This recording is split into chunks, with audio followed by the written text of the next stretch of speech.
crack of Marcus Reeves' hand against Diana Mitchell's face echoed through the marble courthouse like a gunshot. Her body jerked sideways. Blood exploded from her mouth as two teeth, her front incisors, shattered on impact. One tooth hit the polished floor with a tiny, terrible click. The other dangled from her gum by a thread of tissue. Diana's hand flew to her mouth, blood pouring between her fingers, dripping onto her cream silk blouse. Marcus stood there, chest heaving, his face twisted with rage and contempt. "I said get out," he snarled at the woman, bleeding at his feet, having no idea he'd just assaulted his future boss. Before we dive into this explosive story, hit that subscribe button and ring the bell so you don't miss how this plays out. And comment below with your city. I want to see how far this story travels. Now, let's get into what happened next. Diana Mitchell tasted copper and felt the sharp edge of her broken tooth cutting into her tongue. The pain was secondary to the shock.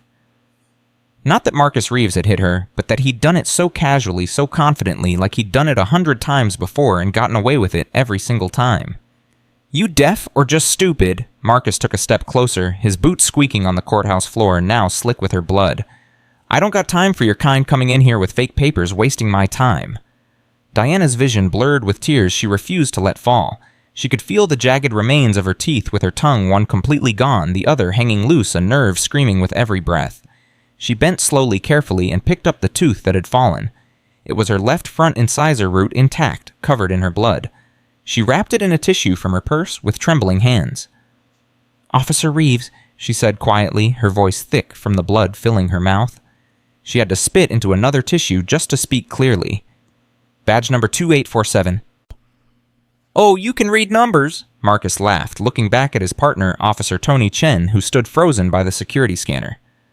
"Bet that's the only thing you can read. What you memorizing my badge so you can file one of them complaints that goes nowhere?" Diana didn't answer. She was recording now, her phone positioned in her purse, camera lens pointing up at Marcus's sneering face. She made sure to capture his badge number clearly, the blood on his hand, the way he stood over her like a predator over prey. Tony Chen finally found his voice. "Marcus, man, maybe we should..." "Should what?" Marcus spun on him. "Should let her waltz into a federal courthouse with suspicious documents. Should ignore proper security protocols. You going soft on me, Chen?"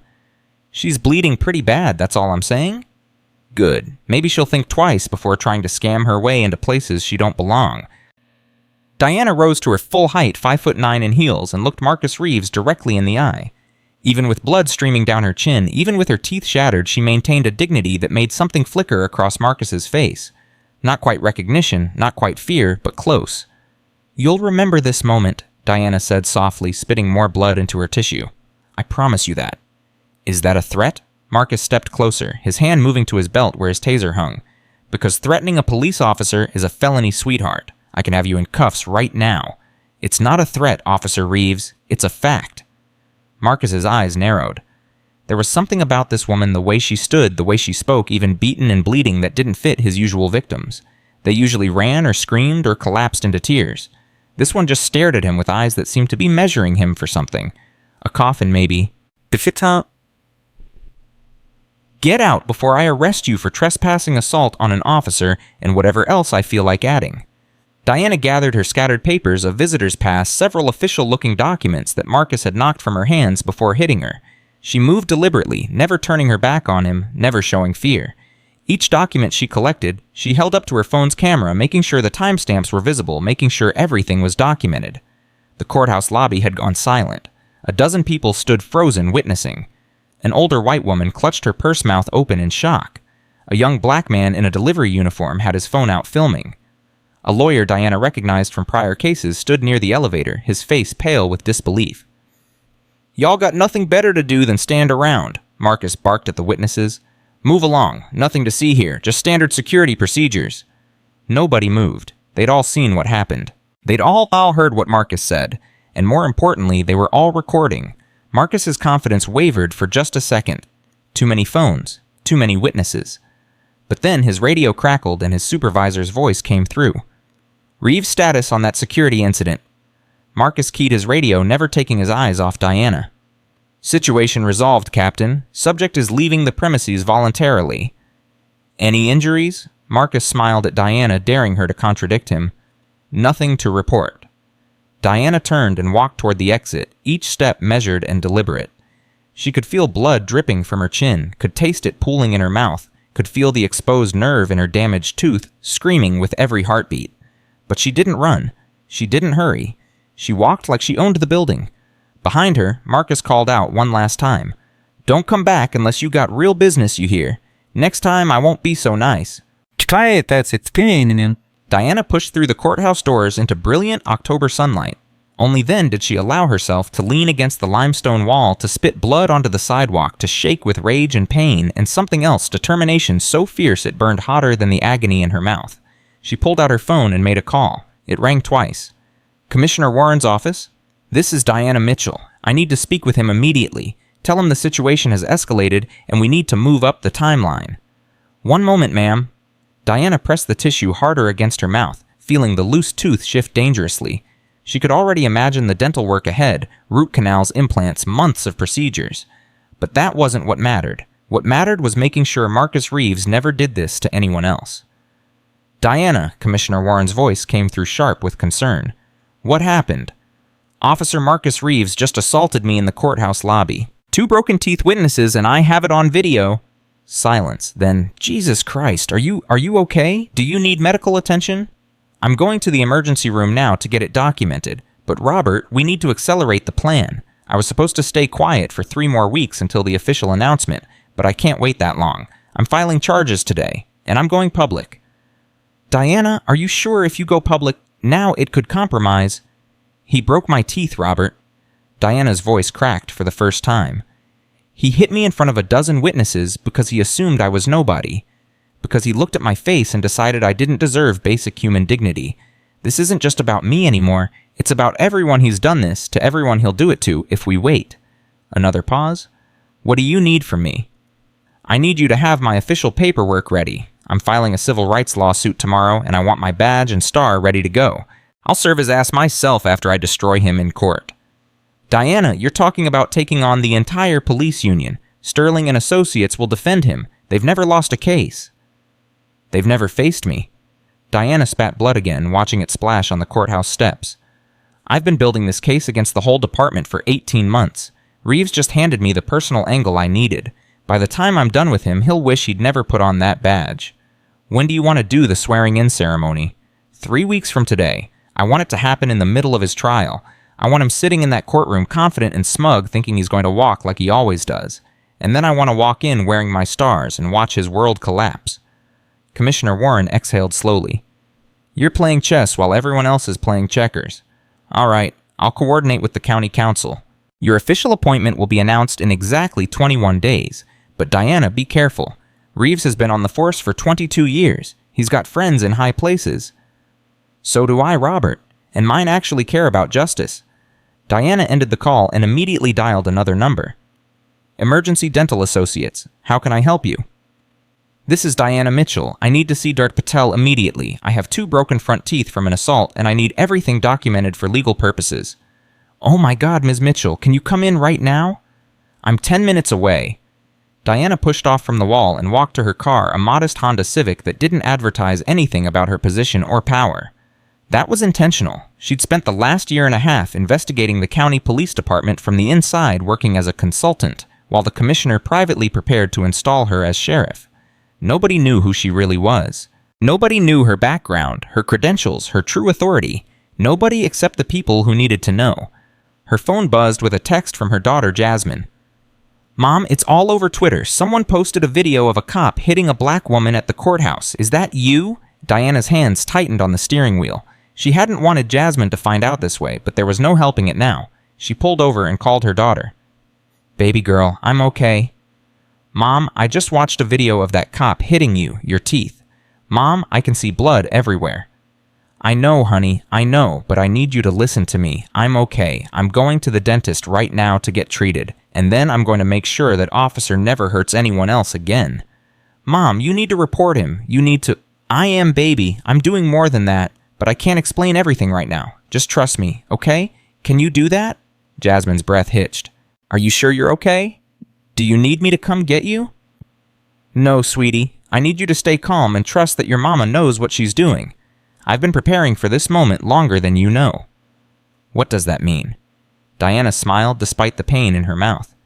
It means that in 3 weeks you're going to understand everything, and you're going to be proud. After she hung up with Jasmine, Diana drove to the dental office, her mind already 3 steps ahead. By the time she pulled into the parking lot, she'd mentally outlined her legal strategy, identified the witnesses she'd need to depose, and planned exactly how she'd structure the civil rights lawsuit to expose not just Marcus Reeves, but the entire system that had protected him for 2 decades. Dr. Patel took one look at Diana's mouth and gasped. "Diana, who did this to you? A police officer named Marcus Reeves." Dr. Patel's expression shifted from shock to fury. "In all my years practicing, this is assault. This is criminal assault." "I know, and I need you to document every single detail, every measurement, every photograph, every piece of damage. This is going to court, and I need your testimony to be airtight." For the next 90 minutes, Dr. Patel meticulously documented Diana's injuries. The left front incisor was completely fractured at the root, unsalvageable. The right front incisor was cracked vertically through the enamel and dentin, the nerve exposed and screaming. Her upper lip was split on the inside, requiring 4 stitches. The impact had also caused temporomandibular joint trauma that would likely cause chronic pain for months. "The total damage is extensive," Dr. Patel said, showing Diana the x-rays. "We're looking at an immediate extraction, a temporary bridge for cosmetics, and then once the bone heals, surgical implant placement. Multiple procedures over 6 to 8 months. The cost will be somewhere between $15,000 and $20,000. Diana stared at the x-rays showing her shattered teeth, visible evidence of Marcus Reeves' violence. "I want copies of everything, every x-ray, every photograph, every note you take, and I'll need you to testify." "Absolutely." Dr. Patel's hands trembled with anger as she prepared the extraction tools. "I'll testify for free. What he did to you, Diana, you could have been killed. If he'd hit you just a few inches lower, he could have crushed your trachea." He didn't think about that. He didn't think at all. He just saw a black woman he assumed didn't belong, and he acted on his prejudice. The extraction took 30 minutes. Diana refused heavy sedation. She wanted to be clear-headed for what came next. The local anesthetic blocked most of the pain, but she could feel the pressure as Dr. Patel removed the shattered tooth, could hear the terrible cracking sounds as the root separated from her jawbone. When it was finally over, Diana looked at herself in the mirror. The temporary bridge filled the gap, but it was noticeably artificial, a constant reminder of what had been taken from her. Good, she thought. Let everyone see. Let them ask questions. Let the evidence of Marcus Reeves' brutality be visible every time she smiled. "I'm prescribing you strong pain medication," Dr. Patel said, writing out the prescription. "And antibiotics to prevent infection. You need to avoid hard foods, maintain excellent oral hygiene around the surgical site, and come back in 3 days so I can check the healing. I'll be in court tomorrow filing charges." Dr. Patel studied her with obvious concern. "Diana, you should rest. You just experienced significant trauma." "I've experienced worse, doctor, and I've waited long enough to do something about it." Diana left the dental office with a manila folder full of medical documentation, a prescription for pain medication she probably wouldn't take. She needed to stay sharp, and a fury so cold and focused it felt like armor. Her next stop was the hospital emergency room, where she repeated the entire documentation process. More x-rays, more photographs, more statements about what happened. The ER doctor, a middle-aged black woman named Dr. Collins, looked at Diana's injuries with a mixture of medical assessment and personal pain. "I'm so sorry this happened to you," Dr. Collins said quietly. "I know it doesn't help, but I believe you, and I'll make sure this documentation is thorough enough to stand up in any court." "Thank you," Diana said. "How many cases like this do you see?" Dr. Collins hesitated, then sighed. "More than you'd think. Police violence isn't always bullets and tasers. Sometimes it's this minor assaults that get dismissed as necessary force or resisting arrest injuries. I've treated a dozen similar cases in the last year alone. And how many of those cases led to criminal charges? None. The victims were too scared to report, or they reported and nothing happened, or they took settlements with NDAs attached." Diana's jaw tightened, sending pain shooting through her damaged mouth. That's about to change. By the time Diana walked out of the emergency room, it was nearly 8 p.m.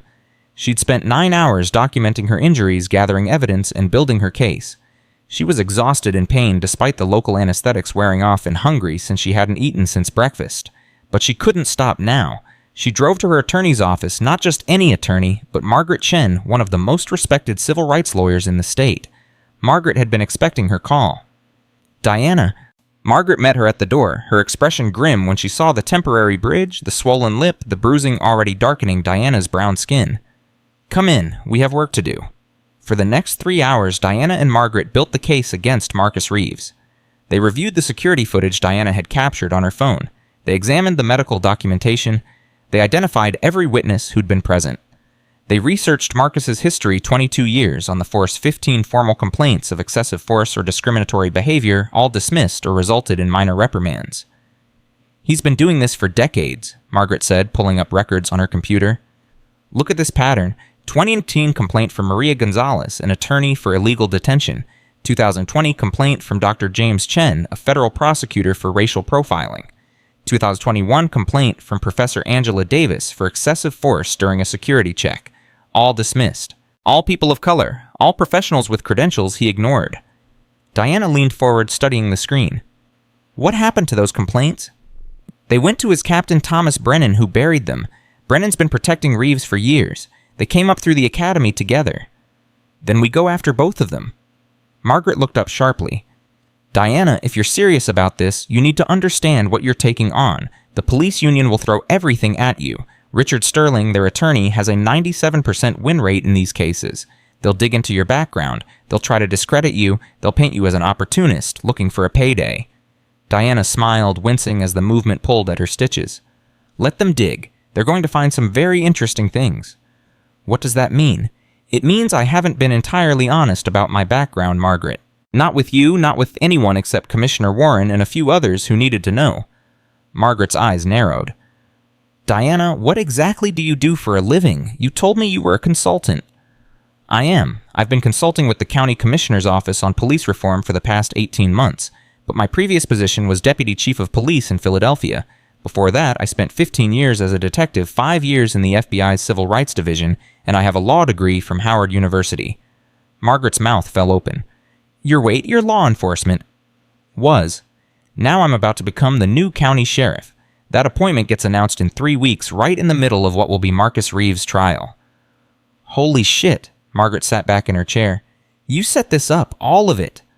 "No, I got hired to reform this department because Commissioner Warren knew they needed outside leadership with a clean record and serious credentials. What happened today with Reeves that was random chance?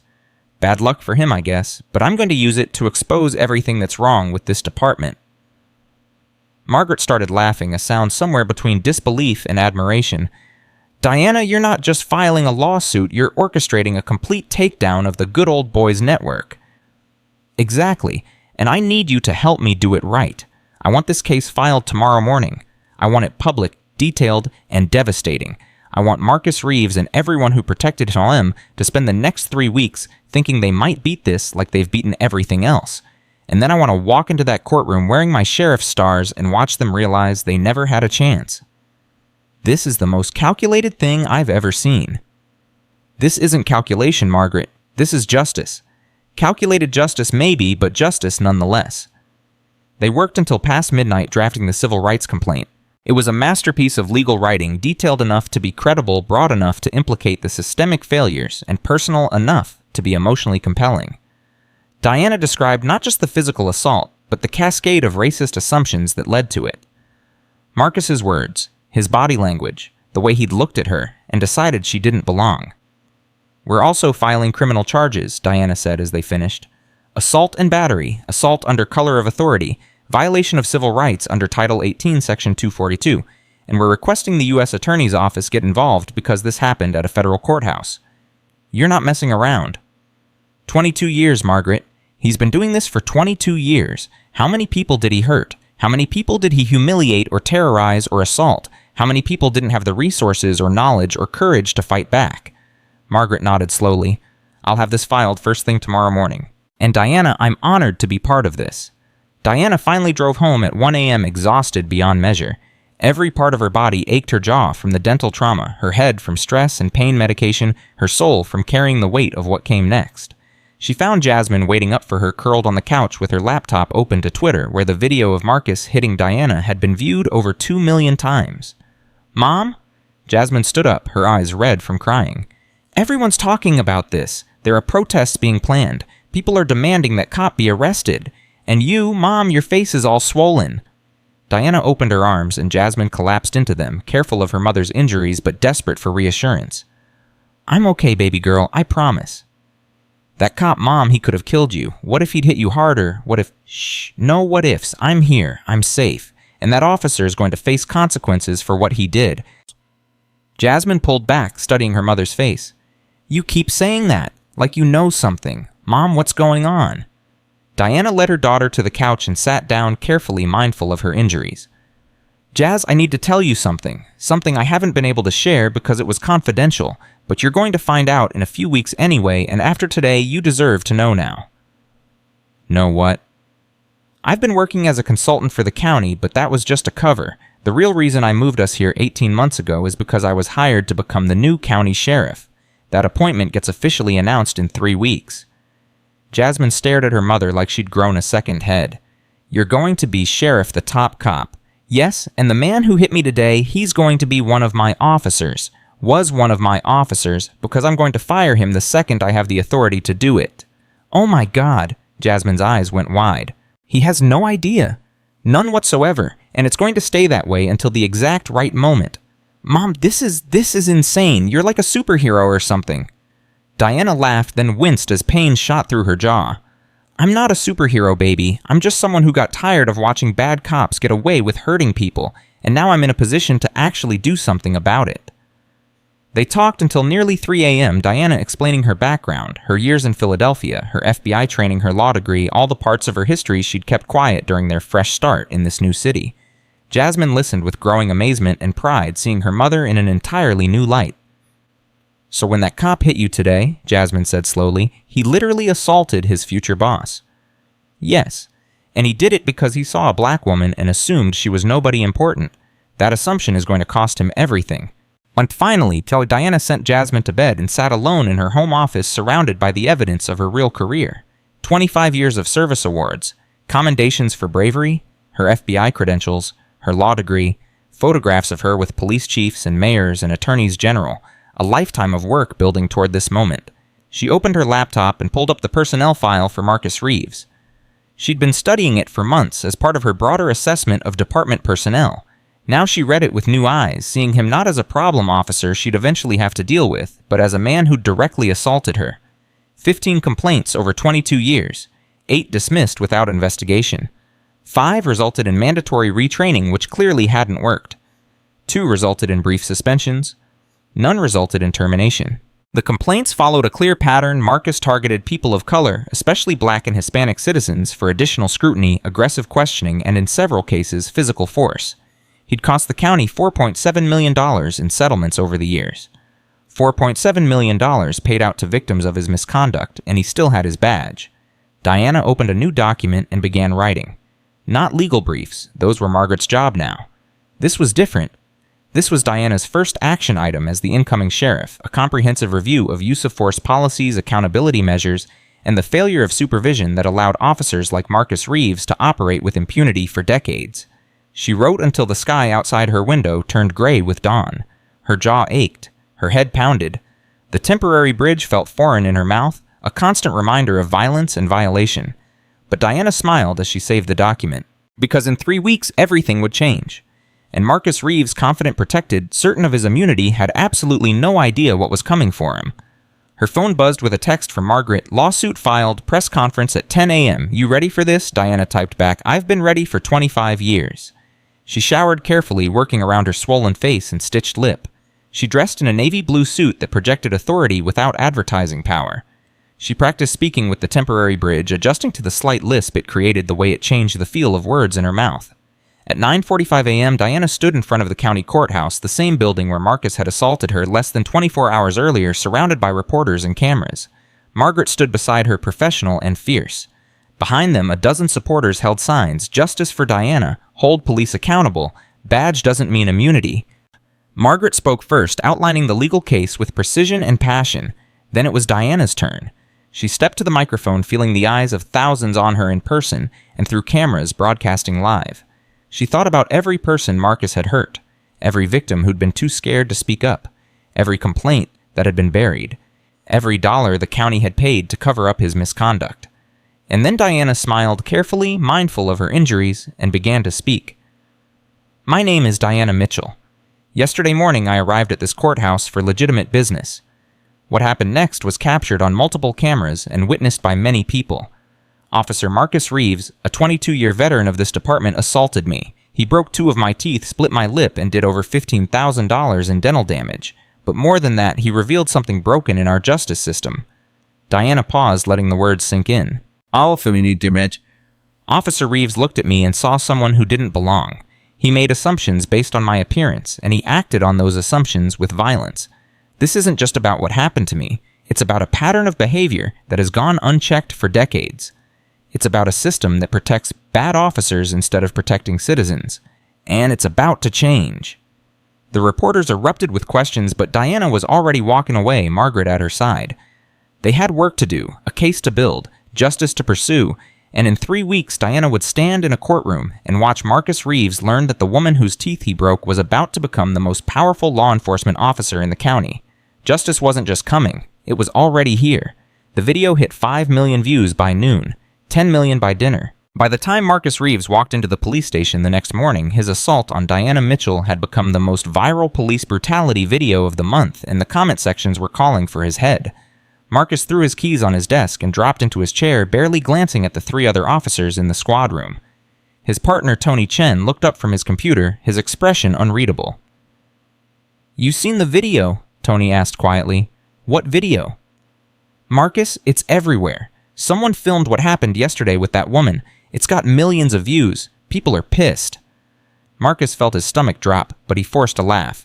"So what? Some activist got their phone out. Happens every day. Union'll handle it."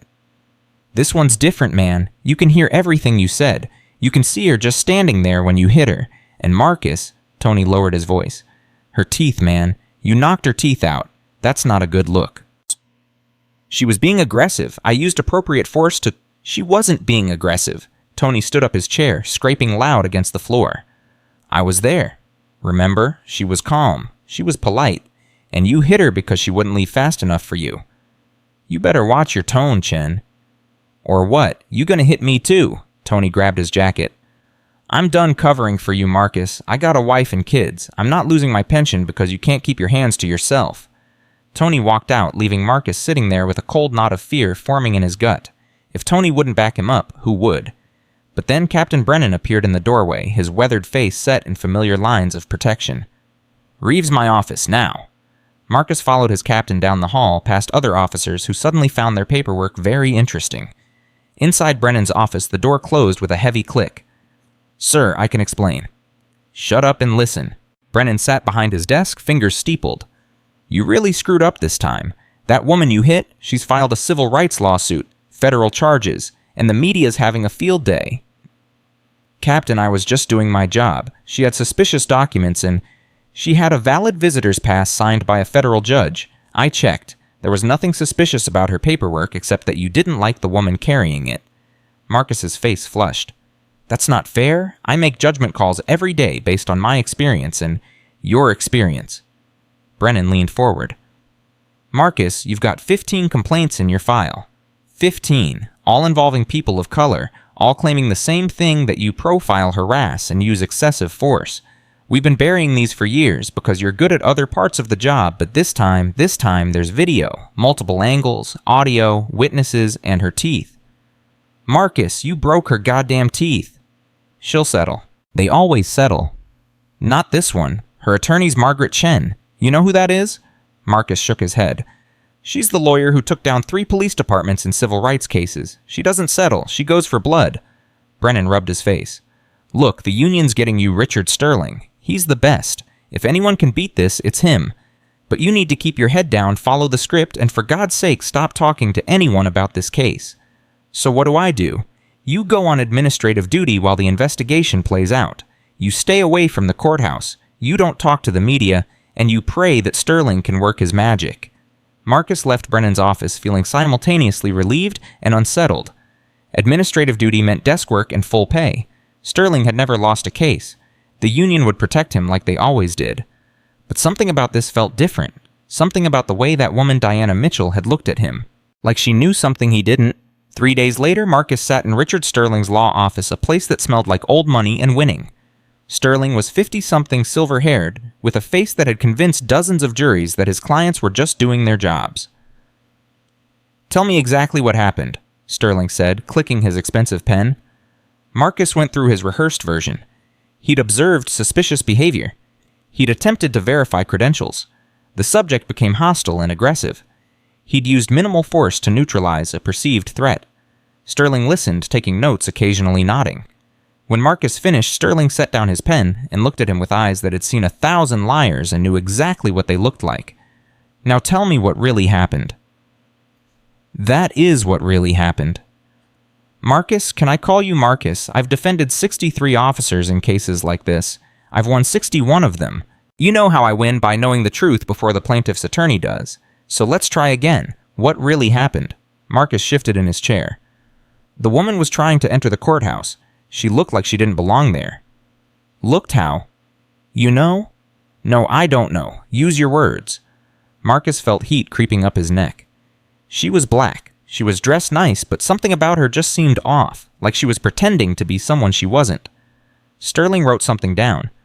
"And what did you say to her?" "I told her the courthouse wasn't the right building for her business." "Your exact words, Marcus." "I don't remember exactly." "The video has audio. I've heard it. So I'll ask again, what were your exact words?" Marcus looked down at his hands. "I said the food stamps office was down the street." "And then?" "She tried to show me some paperwork. I said something about her baby daddy being locked up. She kept insisting she had legitimate business. I got irritated and..." He stopped. "And you hit her." "I used an open-hand technique to create distance." "You knocked out 2 of her teeth, Marcus. That's not creating distance. That's assault." Sterling leaned back in his chair. "Here's the good news. Juries don't like to convict cops. They want to believe you're the good guys. The bad news is this video makes you look like exactly the kind of cop everyone's afraid of. Racist, violent, and arrogant. We need to change that narrative." "How?" "By putting you on the stand to tell your side. By explaining that you've got 22 years of dedicated service. By showing that you've protected this community for decades. By making the jury see you as a human being who made a split-second decision in a tense situation." "But I wasn't tense. The situation wasn't..." "From now on, you were tense. You saw concerning behavior. Your training and experience told you something was wrong. You attempted de-escalation. She responded aggressively. You used the minimum force necessary. Got it." Marcus nodded slowly. This was the script. The story they'd tell. The version that had worked for decades, protecting officers who crossed the line. "There's one more thing," Sterling said, pulling out his laptop. "We need to know who we're dealing with. This Diana Mitchell, she's not your typical plaintiff. She's representing herself in addition to having Chen as counsel. That's unusual. She's got legal knowledge that's raising flags. My investigator is digging into her background." "What do you mean?" "I mean she knows too much about police procedures and civil rights law. She's cited case law in her filings that even some attorneys don't know. Either she's incredibly well-researched or she has some kind of professional background we don't know about." Marcus felt that cold knot in his stomach tighten. "You think she's a lawyer?" "Maybe. Or maybe she's just prepared. Either way, we need to be careful. This woman is not going to be easy to discredit." Over the next 2 weeks, Marcus watched his life slowly unravel. The viral video led to protests outside the police station. His name became synonymous with police brutality on social media. Old cases he'd worked on were being re-examined, victims coming forward with stories of his misconduct. The department placed him on full administrative leave with pay thanks to the union, but the message was clear. He was toxic. His wife Sarah started sleeping in the guest room. His son Tyler stopped answering his calls. His daughter Emma came home from college and cried when she saw him asking how he could do something like that to another human being. "You don't understand." Marcus tried to explain over a dinner no one was eating. "You weren't there. The situation was more complicated than the video shows." "Dad, I watched it." Emma's voice was thick with disappointment. "She wasn't doing anything wrong. She was just standing there.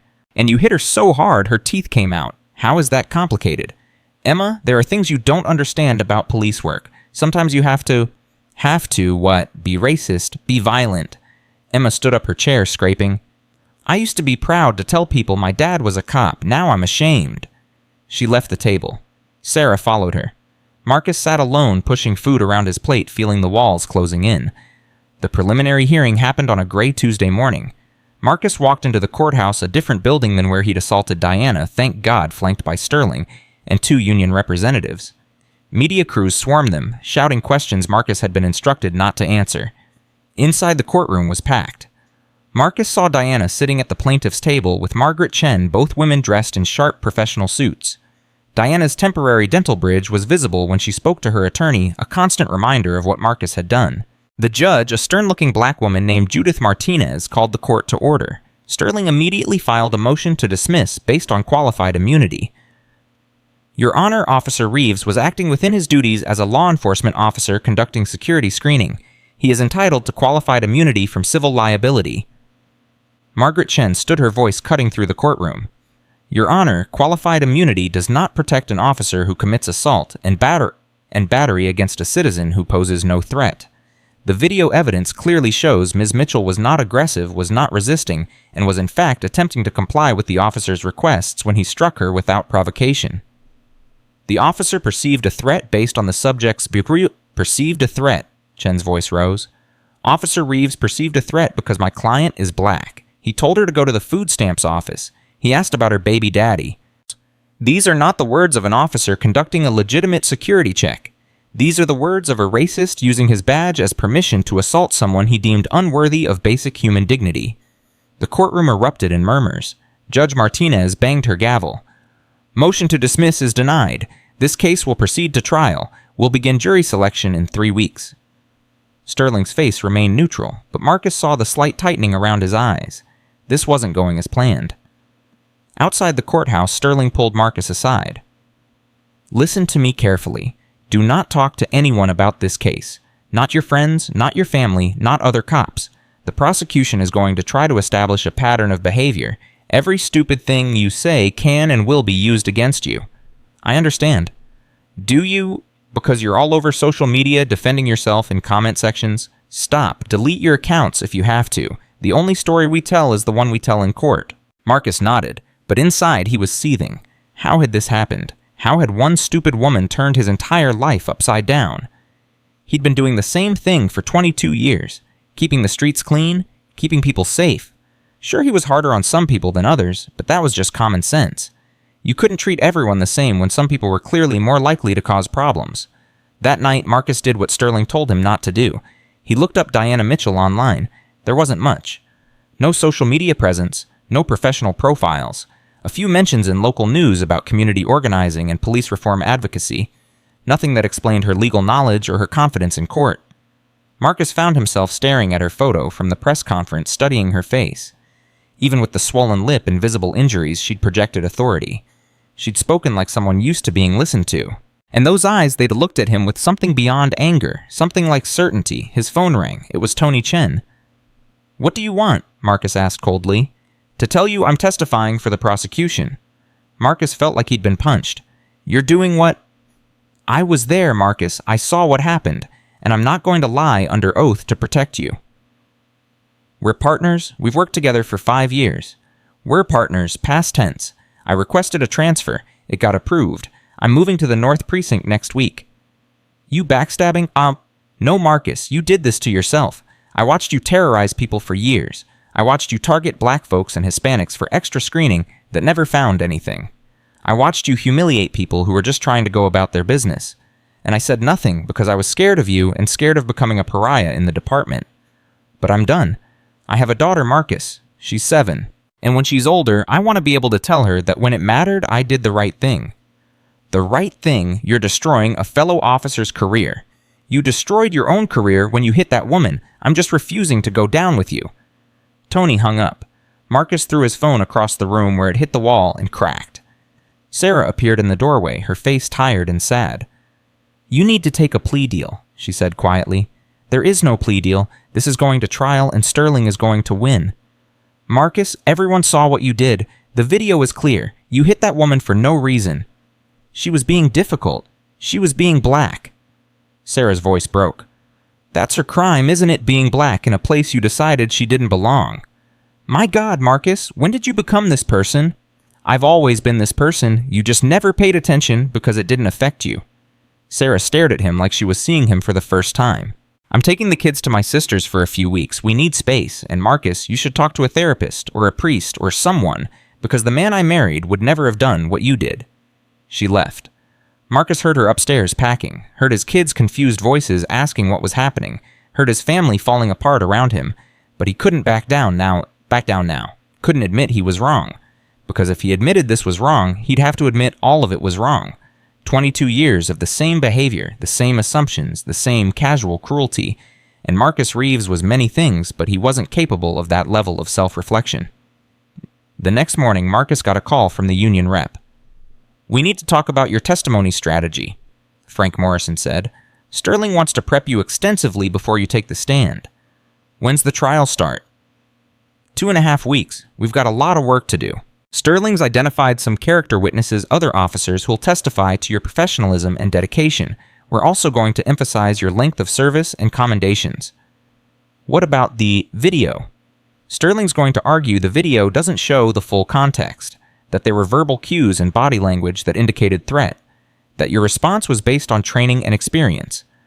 Will the jury buy that? They have 62 times before. No reason this should be different. But it was different. Marcus could feel it. The movement had changed. Public opinion had shifted. Cops who used to get automatic benefit of the doubt were now being scrutinized, questioned, held accountable. The old playbook wasn't working anymore. 1 week before trial, Sterling's investigator came back with his report on Diana Mitchell. Sterling called Marcus to his office urgently. "We've got a problem," Sterling said, his face grim. "What kind of problem? Diana Mitchell isn't who we thought she was. My investigator found some sealed records from Pennsylvania. Apparently, she was a police officer there, not just any officer. She was deputy chief of police in Philadelphia before she moved here." Marcus felt the blood drain from his face. "She's a cop." "Was a cop, high-ranking, decorated. She also has FBI training and a law degree. Marcus, you didn't just assault some random citizen. You assaulted someone with more law enforcement experience and education than you have." Why would a former deputy chief be in a courthouse without identifying herself? That's what I can't figure out. She moved here 18 months ago and has been working as some kind of consultant. No active law enforcement credentials that I can find. But her background makes her incredibly credible. A jury is going to believe her over you every single time. Marcus slumped in his chair. "Can we use her background against her? Say she should have identified herself as law enforcement." "She wasn't law enforcement at the time of the incident. She had no obligation to tell you who she used to be, and honestly, it makes you look worse. You're a 22-year veteran who couldn't recognize another cop. You just saw a black woman and assumed she was nobody important." "So what do we do?" Sterling was quiet for a long moment. "We prepare for trial and hope the jury believes that you made an honest mistake under pressure. But Marcus, I need you to understand something. The odds just got a lot worse." 3 days before trial, Marcus attended his final preparation session with Sterling. They went over his testimony line by line, Sterling playing the role of aggressive cross-examiner, poking holes in Marcus's story, trying to rattle him. "Officer Reeves, how many black citizens have you detained or arrested in your 22-year career? I don't keep count based on race. But you remember telling Ms. Mitchell that the food stamps office was down the street. That was a figure of speech." "A figure of speech that assumes black women use food stamps." "That's not what I meant." "Then what did you mean?" Marcus faltered. Every answer he gave sounded worse than the last. Sterling finally stopped him. "You're going to get destroyed on cross-examination if you don't get better at this. Chen is going to tear you apart. You need to stick to the script, you perceived?" "A threat, you responded according to training. And you regret that Ms. Mitchell was injured, but maintain you acted appropriately given the information available to you at the time." "But what if—" "There are no what-ifs. This is the only story that gives us a chance."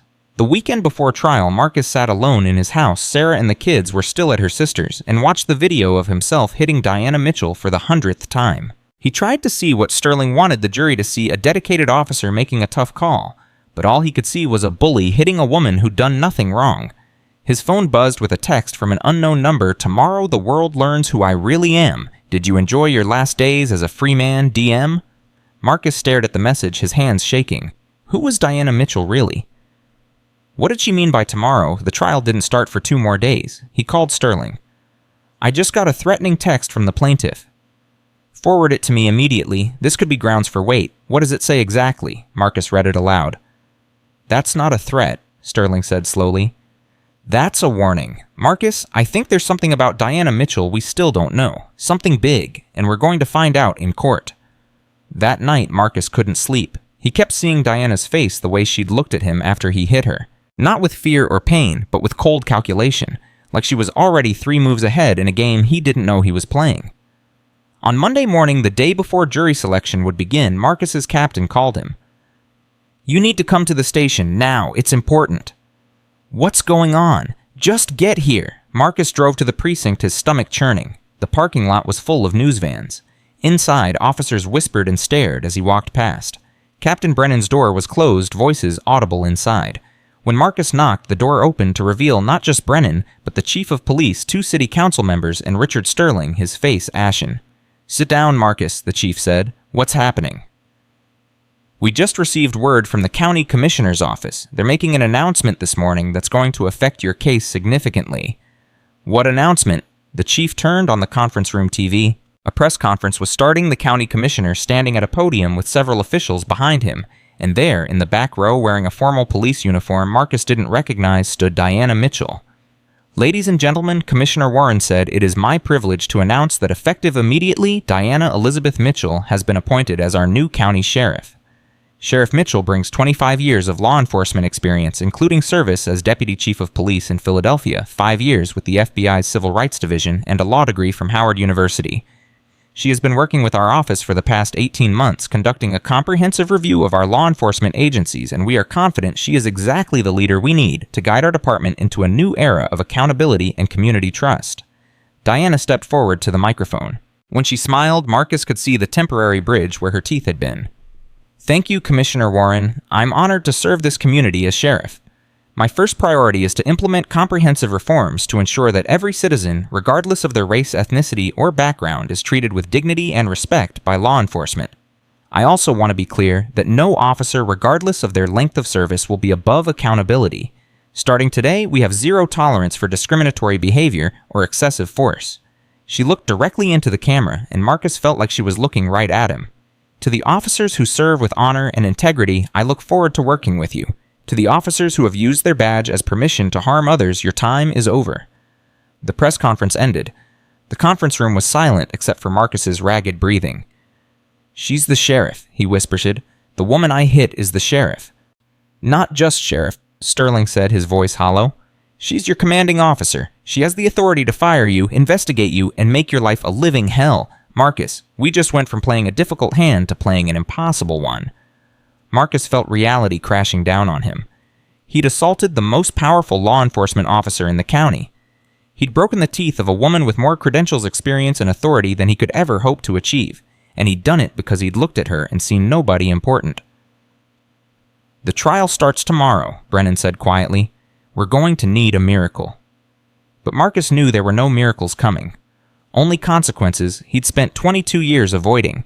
And Diana Mitchell Sheriff, Diana Mitchell, was going to make sure he finally faced every single one of them.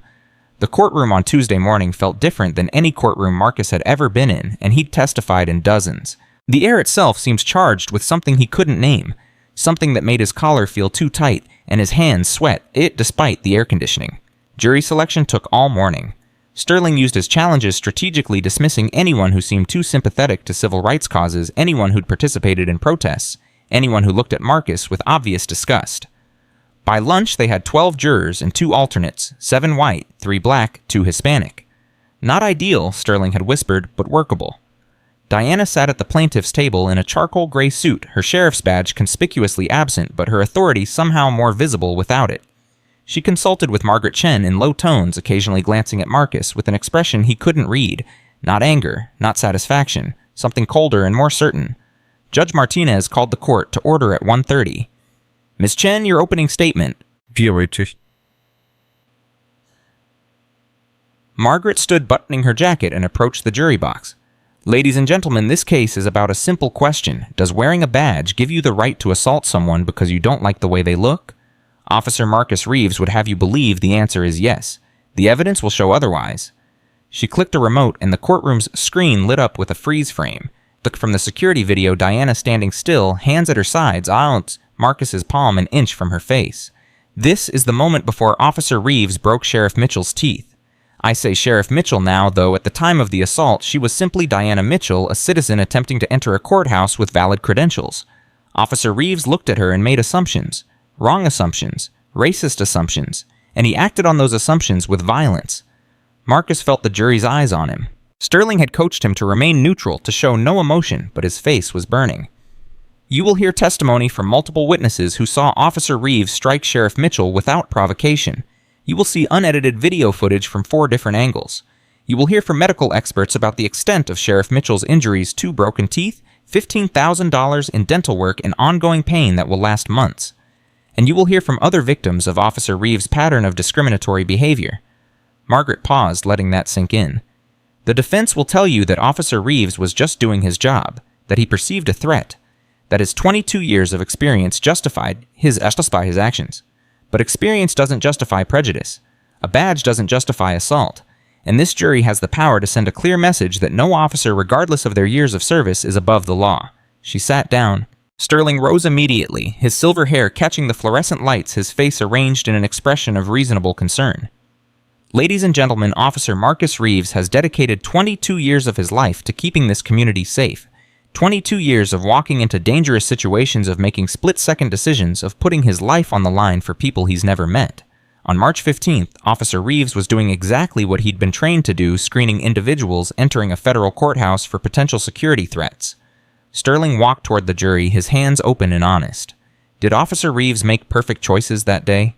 Perhaps not. But police work isn't about perfection. It's about making the best decisions you can with the information available. When Officer Reeves observed the plaintiff attempting to enter the courthouse with what appeared to be suspicious credentials, his training and experience told him something wasn't right. He attempted to verify her documentation. She became agitated and confrontational, and in the tense moment that followed, Officer Reeves used a standard defensive technique to maintain control of the situation. Marcus watched the jury, trying to gauge their reactions. A middle-aged white woman in the back row nodded slightly. That was good. But a young black man in the front row was shaking his head, his expression skeptical. The plaintiff would have you believe this was about race, Sterling continued. But Officer Reeves treats every person who enters that courthouse with the same professional scrutiny. His job is to keep people safe, and that requires vigilance. It requires questioning, and yes, sometimes it requires physical intervention when a situation escalates. Sterling paused at the plaintiff's table, looking down at Diana. The plaintiff is now sheriff of this county. She has extensive law enforcement experience. She knows better than anyone how difficult police work can be, how quickly situations can turn dangerous, how officers must rely on their training in high-stress moments. I ask that you consider this case through the eyes of an officer doing his job, not through the lens of current social tensions. He returned to his seat. Judge Martinez checked her watch. We'll begin with the prosecution's first witness after a 15-minute recess. In the hallway, Sterling pulled Marcus aside. The opening went well. Chen's going for emotion, we're going for reason. That plays to our strengths. But Marcus, when she calls her witnesses, I need you to show no reaction, no eye rolls, no head shakes, nothing. You're a professional officer who made a tough call. That's the only story. What about when she brings up my other complaints? I'll object to pattern evidence where I can. What gets through we'll handle on cross-examination. We'll show those complaints were unfounded or taken out of context. But when court resumed and Margaret called her first witness, Marcus realized Sterling's confidence might be misplaced. The prosecution calls courthouse clerk Janet Morrison. An older white woman took the stand, her face lined with years of watching justice play out in marble halls. After being sworn in, she settled into the witness chair with the air of someone who'd been waiting to tell this story. Ms. Morrison, how long have you worked at the federal courthouse? 17 years this coming June. And were you present on March 15th when Officer Reeves assaulted Sheriff Mitchell? I was. I saw the whole thing. I was coming back from my lunch break when I heard Officer Reeves shouting. What was he shouting? He told that poor woman that the food stamps office was down the street. Then he said something about her baby daddy being locked up. I couldn't believe what I was hearing. She was dressed professional as anyone had her paperwork in hand, and he was treating her like... Janet stopped, her voice catching. Like what Ms. Morrison... Like she didn't belong. Like she was less than human, and I've seen him do it before. Sterling shot to his feet.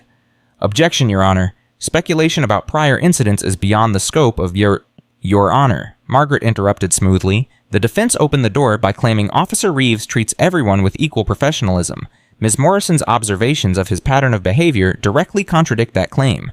I'll allow it. Overruled? Marcus felt sweat trickling down his back. Janet Morrison had been at that courthouse forever. He'd screened her dozens of times, always professional, always polite. How much had she seen Ms. Morrison? You said you've seen Officer Reeves behave this way before. Can you give examples? Oh, plenty. Just last year, he detained a black lawyer for 30 minutes, made her miss her court appearance because he said her bar card looked fake. It wasn't fake. Before that, he put a Hispanic judge through extra screening, patting him down like a common criminal while waving white folks right through. I've seen him stop black teenagers and question them about what they're doing in a courthouse like they couldn't possibly have legitimate business. It's been going on for years. Did you ever report this behavior? I tried. I filed complaints with his supervisor 3 times. Nothing ever happened. They'd tell me Officer Reeves was just being thorough, just doing his job. But it wasn't thorough when he only did it to certain people. What happened after Officer Reeves made those comments to Sheriff Mitchell on March 15th? Janet's face hardened with remembered anger. She stayed calm. That woman had more grace than I could have managed. She tried to show him her visitor's pass, tried to explain she had legitimate business. He wouldn't even look at it. He just kept getting more aggressive, more hostile, and then he hit her. Can you describe what you saw? He slapped her across the face with an open hand. Hard. I heard the crack from where I was standing, maybe 20 feet away. Her head snapped to the side. And then I saw... Janet's voice broke. I saw her teeth. One fell right on the floor. The other was hanging loose, bleeding. There was blood all over her mouth, dripping on her nice blouse. And he just stood there looking pleased with himself, like he'd done something good. What did Sheriff Mitchell do? She bent down and picked up her tooth, wrapped it in a tissue. She read his badge number out loud, real clear, like she was memorizing it, and then she left. She walked out with her head high even though she was bleeding and crying. I'll never forget it as long as I live. Margaret let the jury sit with that image. Thank you, Ms. Morrison. No further questions. Sterling approached the witness stand like a man trying to defuse a bomb. Ms. Morrison, you've worked at the courthouse for 17 years. You must see hundreds of people pass through security every week. Thousands. And in those thousands of interactions, is it possible you might have misinterpreted Officer Reeves' professional screening as something more sinister? No, sir, it's not possible. I know what I saw. But you weren't present for the entire interaction, were you? You said you arrived as Officer Reeves was speaking to the plaintiff. I heard enough. But you didn't see the beginning of the interaction. You don't know what prompted Officer Reeves' concerns about the plaintiff's credentials. I know he didn't look at her credentials before he started insulting her. Sterling pressed on, but Janet Morrison wouldn't budge. She'd seen what she'd seen, and 17 years of courthouse experience gave her testimony unshakable credibility. The next witness was worse. Dr. Patricia Patel took the stand with Diana's complete dental records and a righteous anger that filled the courtroom. Dr. Patel, please describe Sheriff Mitchell's injuries when she came to your office on March 15th. Her left central incisor was completely fractured at the root, unsalvageable. The right central incisor was cracked vertically through the enamel and dentin with the nerve exposed. Her upper lip was lacerated or requiring stitches. She also had significant temporomandibular joint trauma from the impact. Margaret displayed the medical photographs on the courtroom screen. Several jurors winced. The images showed Diana's mouth immediately after the assault. Salt blood coating her teeth and gums, the broken tooth dangling the split lip. In your professional opinion, what kind of force would be required to cause this level of damage? Significant force. The human tooth is remarkably strong. To fracture an incisor at the root requires impact force of at least 200 pounds per square inch. This wasn't a light tap or a restraint technique. This was a violent blow intended to cause harm. What treatment did Sheriff Mitchell require? Immediate extraction of the unsalvageable tooth, root canal treatment for the cracked tooth, stitches for the lip laceration, a temporary bridge for aesthetics while the extraction site healed, and then once the bone regenerated, sufficiently surgical placement of a dental implant. The entire treatment process took 8 months and cost $18,743. Margaret let those numbers hang in the air. Does Sheriff Mitchell still experience pain from these injuries? Yes. The TMJ trauma caused chronic jaw pain that will likely persist for years. She also has nerve sensitivity in the implant site and permanent scarring on her inner lip. Sterling's cross-examination tried to minimize the damage. Dr. Patel, isn't it true that dental injuries can occur from minimal impact in cases where the tooth structure is already compromised? Sheriff Mitchell's teeth were perfectly healthy before the assault. The x-rays from her previous checkup 6 months earlier show no decay, no weakness, no structural problems. These injuries were caused entirely by the defendant's violent action. But you can't say with certainty that Officer Reeves intended to cause such severe damage, can you? Dr. Patel looked at Sterling like he'd suggested the earth was flat. When you hit someone in the face hard enough to break their teeth, intent is irrelevant. The action itself is violent assault. Gab. The afternoon brought more witnesses, each one hammering another nail into Marcus's defense. Tony Chen took the stand, his testimony devastating in its simplicity. Officer Chen, you were Officer Reeves' partner on March 15th. What did you observe? Tony wouldn't meet Marcus's eyes. I saw Marcus Officer Reeves confront a woman who was approaching the security checkpoint. She was well-dressed professional. She had a visitor's pass in her hand. Marcus immediately told her she didn't belong there. Did the woman appear threatening to you? No, she was calm, polite. She tried to show Marcus her credentials. He wouldn't even look at them. Why not? Tony hesitated, then spoke the truth he'd been avoiding for 5 years. Because he'd already decided she didn't belong. I've worked with Marcus long enough to recognize the pattern. He sees certain people, black people, Hispanic people, and he assumes they're problems. It doesn't matter what credentials they have or how they're dressed. He's made up his mind before they even speak. Did you see Officer Reeves strike Sheriff Mitchell? Yes, she was standing still, not advancing, not threatening. He hit her across the face. I saw her teeth break. I saw the blood, and I knew right then that I couldn't be his partner anymore.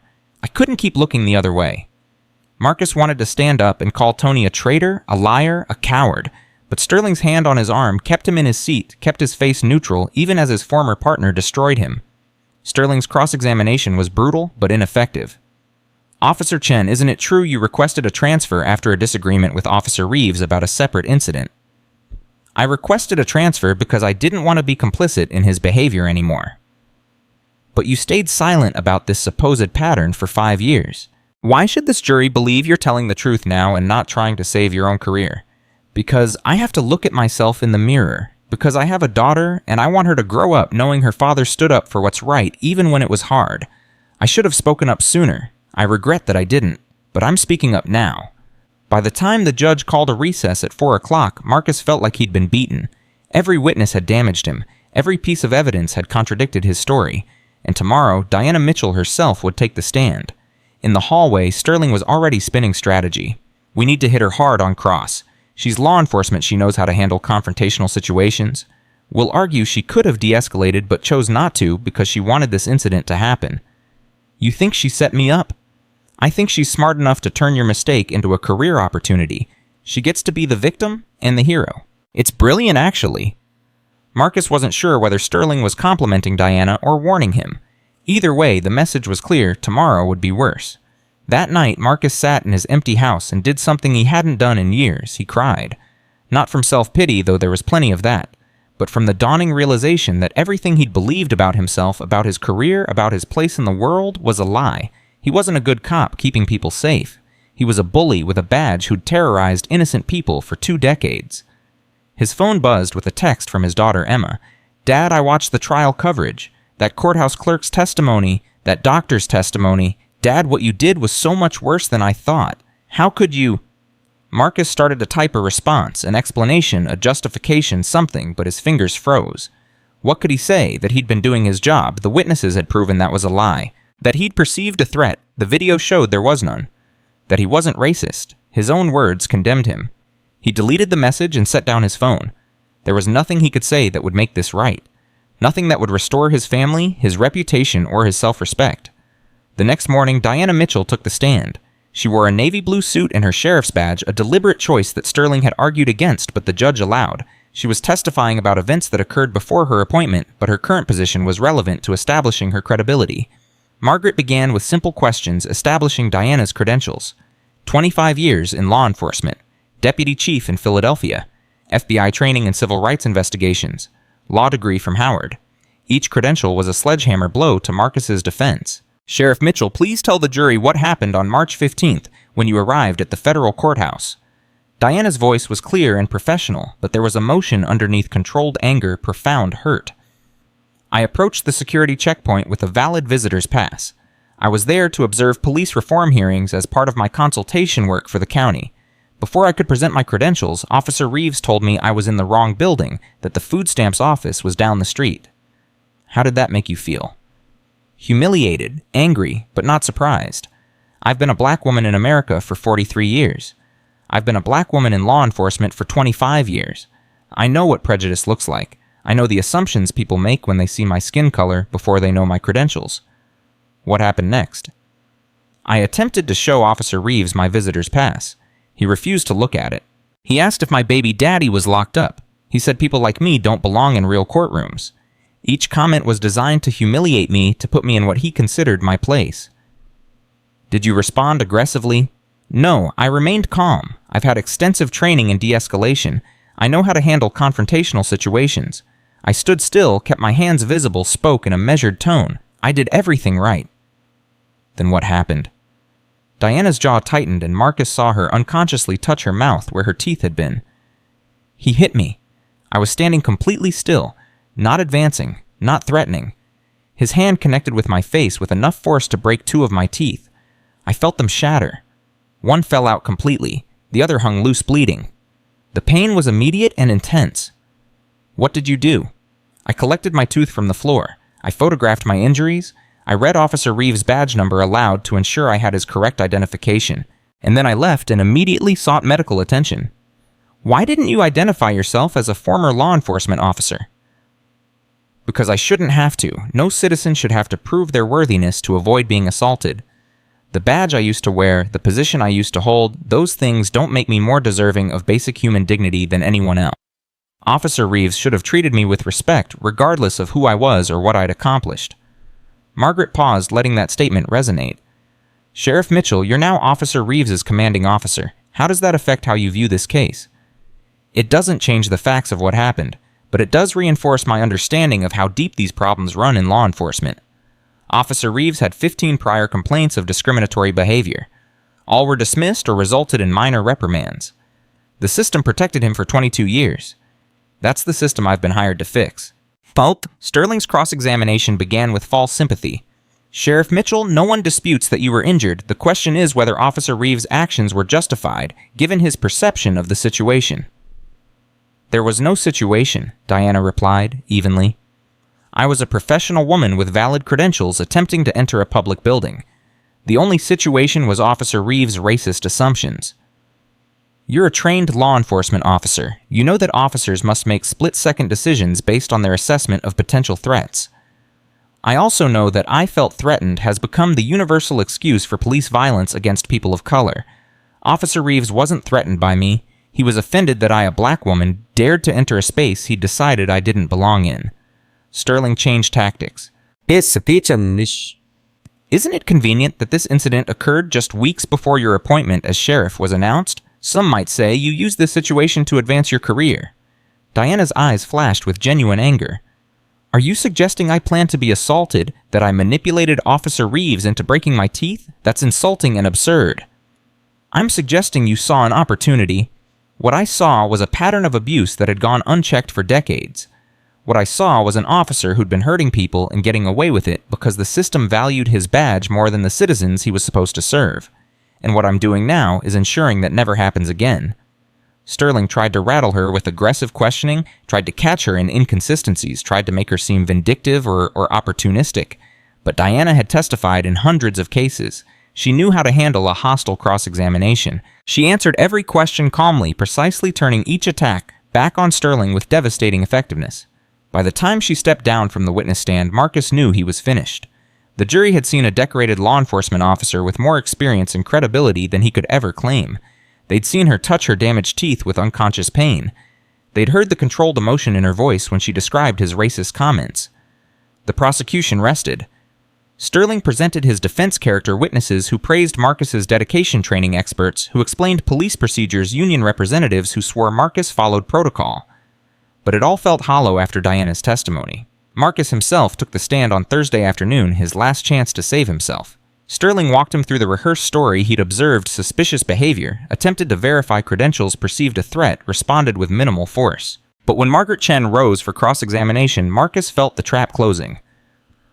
Officer Reeves, you testified that Sheriff Mitchell appeared suspicious. What specifically made her suspicious? Her demeanor, her documentation, her skin color. No, that's not. You told her the food stamps office was down the street before you'd even looked at her documentation. Why? I was attempting to direct her to appropriate services. Based on what you hadn't spoken to her, you hadn't examined her papers, you looked at her and decided she must be there for welfare benefits. Why? Marcus's rehearsed answers started to crumble. I made assumptions. Racist assumptions. Objection. Ditch. Sterling was on his feet. Sustained. Ms. Chen, rephrase. You made assumptions based on Sheriff Mitchell's race. Isn't that true? I mean, simple yes or no, Officer Reeves. Did you make assumptions about Sheriff Mitchell based on the color of her skin? The courtroom was silent. The jury leaned forward. Diana watched him with those knowing eyes, waiting for him to finally tell the truth. Yes, Marcus whispered. The word hung in the air, like a confession at a church altar. Margaret let it sit, let the jury absorb it, let Marcus feel the weight of his own admission. No further questions, Your Honor. Marcus stumbled off the witness stand, feeling like a man who'd just signed his own death warrant. Sterling tried to do damage control and redirect, getting Marcus to clarify that he'd made assumptions based on behavior patterns and experience not solely on race, but the jury had heard his confession.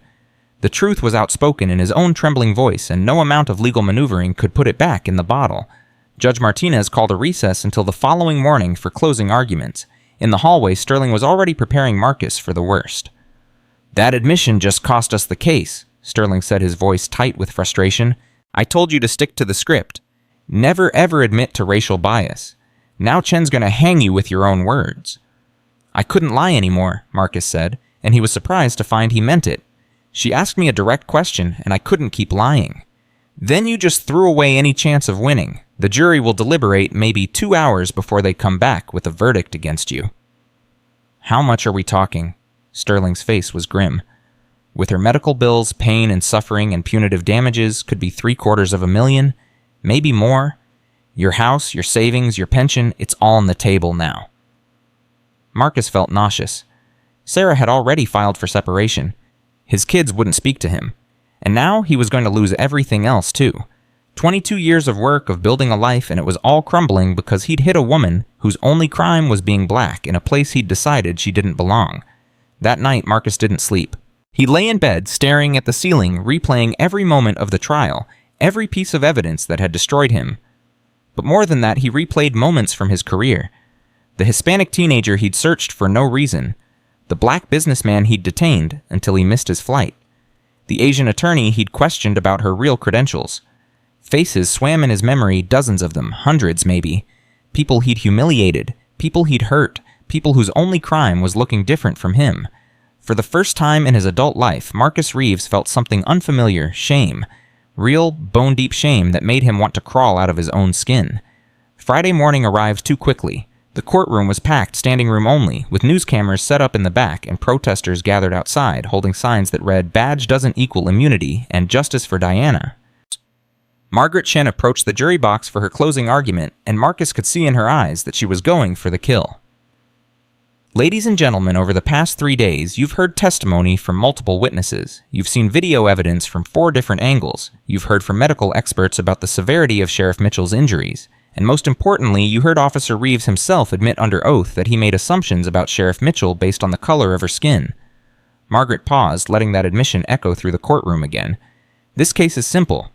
Officer Reeves looked at a professional black woman with valid credentials and decided she didn't belong. He didn't check her documentation. He didn't ask polite questions. He immediately launched into racist assumptions. Food stamps incarcerated baby daddy people like you don't belong here. And when she had the audacity to stand her ground, to insist on her rights as a citizen, he struck her hard enough to break her teeth. Margaret walked over to the evidence table and picked up the medical photographs. These injuries are not accidents. These injuries are not the result of appropriate security procedures. These injuries are the result of a violent man with a badge who believed that badge gave him permission to hurt someone he viewed as less than human. She set down the photos and faced the jury directly. Officer Reeves wants you to believe this was about security protocols and threat assessment. But Janet Morrison testified that she saw Officer Reeves engage in the same pattern dozens of times. Officer Chen testified that he witnessed his partner repeatedly target people of color for harassment disguised as security checks. Dr. Patel testified that Sheriff Mitchell's injuries required 8 months of treatment and $18,000 in medical care. And Sheriff Mitchell herself, a decorated law enforcement officer with more experience and credentials than Officer Reeves will ever have testified that she did nothing wrong, nothing threatening, nothing to justify being assaulted. Margaret's voice rose with controlled passion. This case is about accountability. For 22 years, Officer Reeves terrorized people and got away with it because the system protected him. 15 complaints dismissed. $4.7 million paid out in settlements. Victims who were too scared or too beaten down to fight back. But Sheriff Mitchell fought back. She documented her injuries. She filed charges. And she's standing here today asking you to send a message that this behavior will not be tolerated anymore. She returned to her table, then turned back as if remembering something important. The defense will tell you that Officer Reeves was just doing his job, but hurting innocent people is not his job. Being racist is not his job. Assault is not his job. And when you deliberate, I ask you to remember, Sheriff Mitchell standing in that courthouse lobby bleeding with her broken teeth in her hand while Officer Reeves stood over her feeling satisfied with what he'd done. That's not justice, that's tyranny with a badge. Margaret sat down. The courtroom was silent except for someone in the gallery crying softly. Sterling rose for his closing, and Marcus could see the defeat in his lawyer's shoulders before he even spoke. Sterling was a fighter who'd won 62 out of 63 cases, but he knew this was number 64, and it was a loss. Ladies and gentlemen, no one disputes that Ms. Mitchell, Sheriff Mitchell, was injured. No one disputes that Officer Reeves struck her. The question before you is whether his actions were justified, given his training, his experience, and his perception of the situation in that moment. Sterling walked toward the jury, his usual confidence dimmed. Officer Reeves has spent 22 years keeping this community safe. He's responded to violent incidents. He's prevented weapons from entering the courthouse. He's identified genuine threats. On March 15th, his training and experience told him that something wasn't right. Was he correct? Obviously not. But police officers don't have the benefit of hindsight in the moment. They have to make split-second decisions based on the information available. A juror in the front row, the young black man who'd been shaking his head since opening statements, folded his arms across his chest. Sterling saw it, and his voice faltered for just a moment before he pushed on. The plaintiff is asking for $750,000. $750,000 for an incident that lasted less than 2 minutes. Yes, she was injured. Yes, she deserves compensation for her medical expenses. But punitive damages of this magnitude will destroy Officer Reeves' life. His career is over. His family is broken. His reputation is ruined. Isn't that punishment enough? Sterling paused, and Marcus realized his lawyer was essentially begging for mercy rather than arguing for innocence. I ask you to consider Officer Reeves as a human being who made a mistake, not as a symbol of everything wrong with policing. Consider that he has dedicated his adult life to public service.